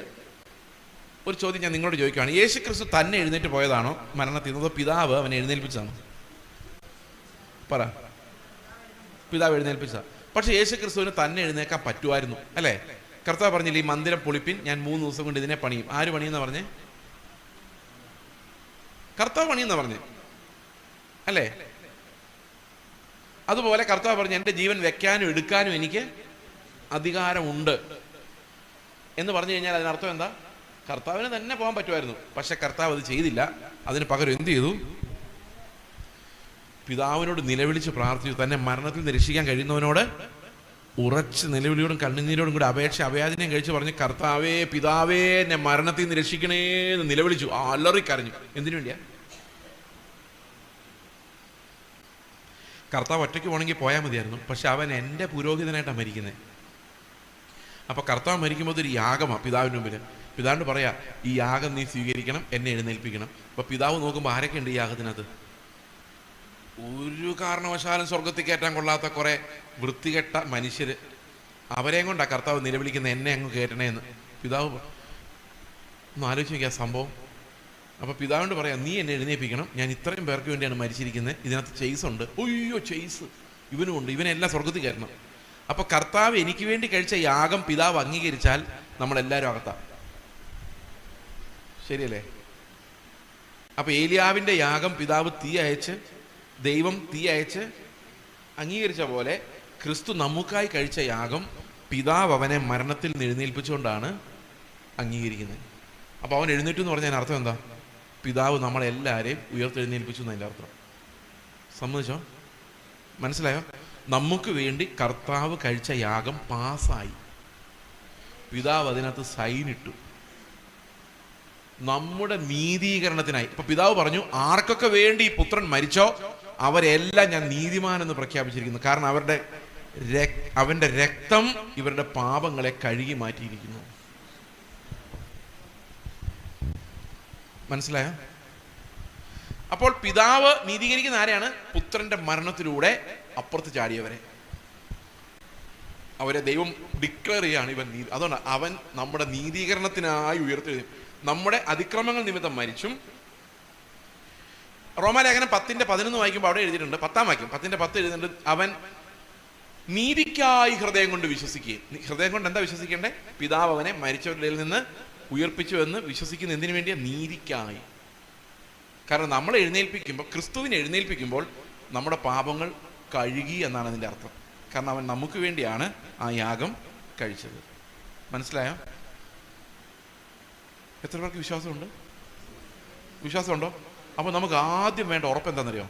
ഈ കർത്താവ് എന്ന മഹാപുരോഹിതൻ എനിക്ക് അവിടെ ഉണ്ടെന്നാണ്. അതുകൊണ്ട് എബ്രായ ലേഖനത്തിൽ പറയുന്നത്, നമുക്ക് അവൻ്റെ ദേഹം എന്ന തിരശ്ശീല കീറി നമുക്ക് ഏത് സമയത്തും കൃപാസനത്തിലേക്ക് കിടക്കാം. പക്ഷെ കൃപാസനത്തിലോട്ട് കിടന്നിട്ട് നമ്മൾ പറയുന്നത് എന്നാന്നറിയോ? വീട്, കാറ്, പൈസ. അതാണ് ഈ പ്രശ്നം. അവിടെ അതിമഹത്തായ സ്വർഗീയ ധനങ്ങൾ അടുക്കിയടുക്കി വെച്ചിരിക്കുക. ക്രിസ്തുവിൻ്റെ ധനം മൊത്തം മൈൻഡ് ചെയ്യുന്നില്ല. നമുക്ക് വേണ്ടത് മുഴുവൻ സമ്പത്തും ഈ മനുഷ്യൻ്റെതാണ്. അവിടെ ഏത് സമയത്തും കടന്നു തരാനുള്ള ആക്സസ്. ഈ ക്രിസ്തുവിൻ്റെ യാഗത്തിലൂടെ ദൈവം നമുക്ക് തരുന്ന 2 ഉറപ്പുകളുണ്ട്.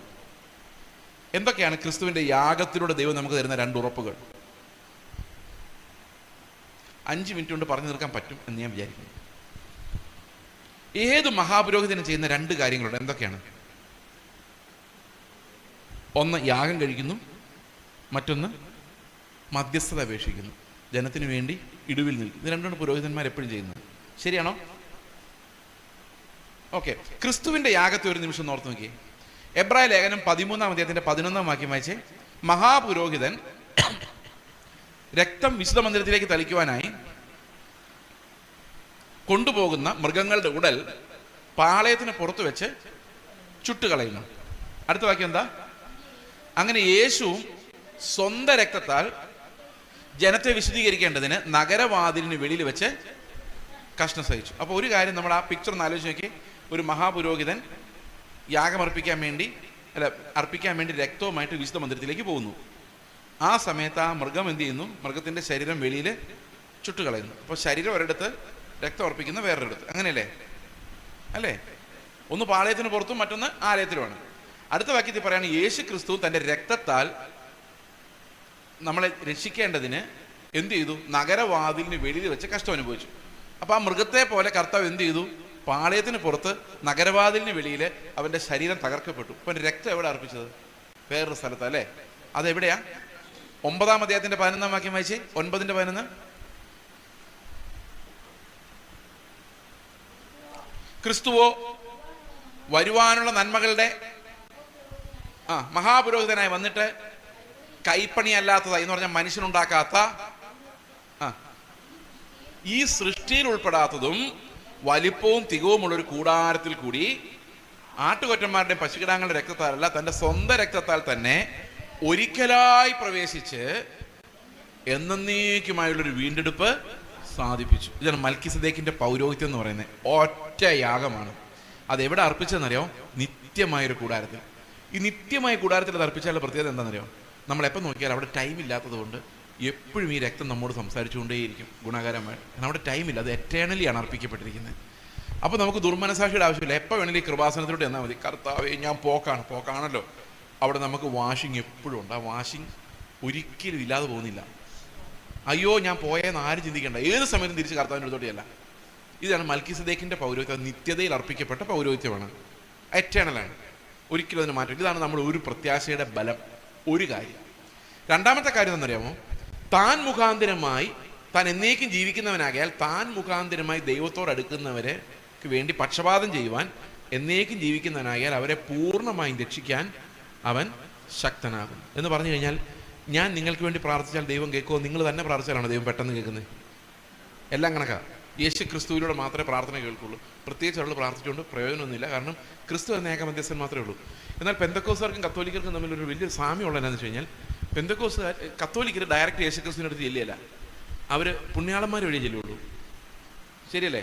അന്തോണിസ് പുണ്യാളെ ഞങ്ങൾക്ക് വേണ്ടി അപേക്ഷിക്കണമേ. മരിച്ചുപോയ അന്തോണിസ് പുണ്യാളനാണ് അപേക്ഷിക്കുന്നതേ ഉള്ളൂ. പെന്തക്കോസ്തുകാർ എന്നറിയാം, തങ്ക് ബ്രദറെ ഞങ്ങൾക്ക് വേണ്ടി അപേക്ഷിക്കണമേ. ജീവിച്ചിരിക്കുന്ന മധ്യസ്ഥന, ആ പുള്ളി പ്രാർത്ഥിച്ച ദൈവം പെട്ടെന്ന് കേൾക്കും, ഞാൻ പ്രാർത്ഥിച്ച കേൾക്കില്ല. ഇങ്ങനൊരു വിശ്വാസം ഇവർക്കെല്ലാം ഉള്ളത്. ശ്രദ്ധിച്ചിട്ടുണ്ടത്? അപ്പൊ ആരാ മധ്യസ്ഥൻ? ഞാൻ യേശുക്രിസ്തുവിന്റെ നാമത്തിൽ പ്രാർത്ഥിച്ച് ഒന്നും നടക്കുന്നില്ല. അവസാനം തങ്കുബ്രതം എന്ന് പറഞ്ഞപ്പോൾ തങ്കുബ്രതം പ്രാർത്ഥിച്ച് നടന്നു. അപ്പൊ ആരാ കുറച്ചുകൂടെ വർക്കിംഗ് മധ്യസ്ഥൻ?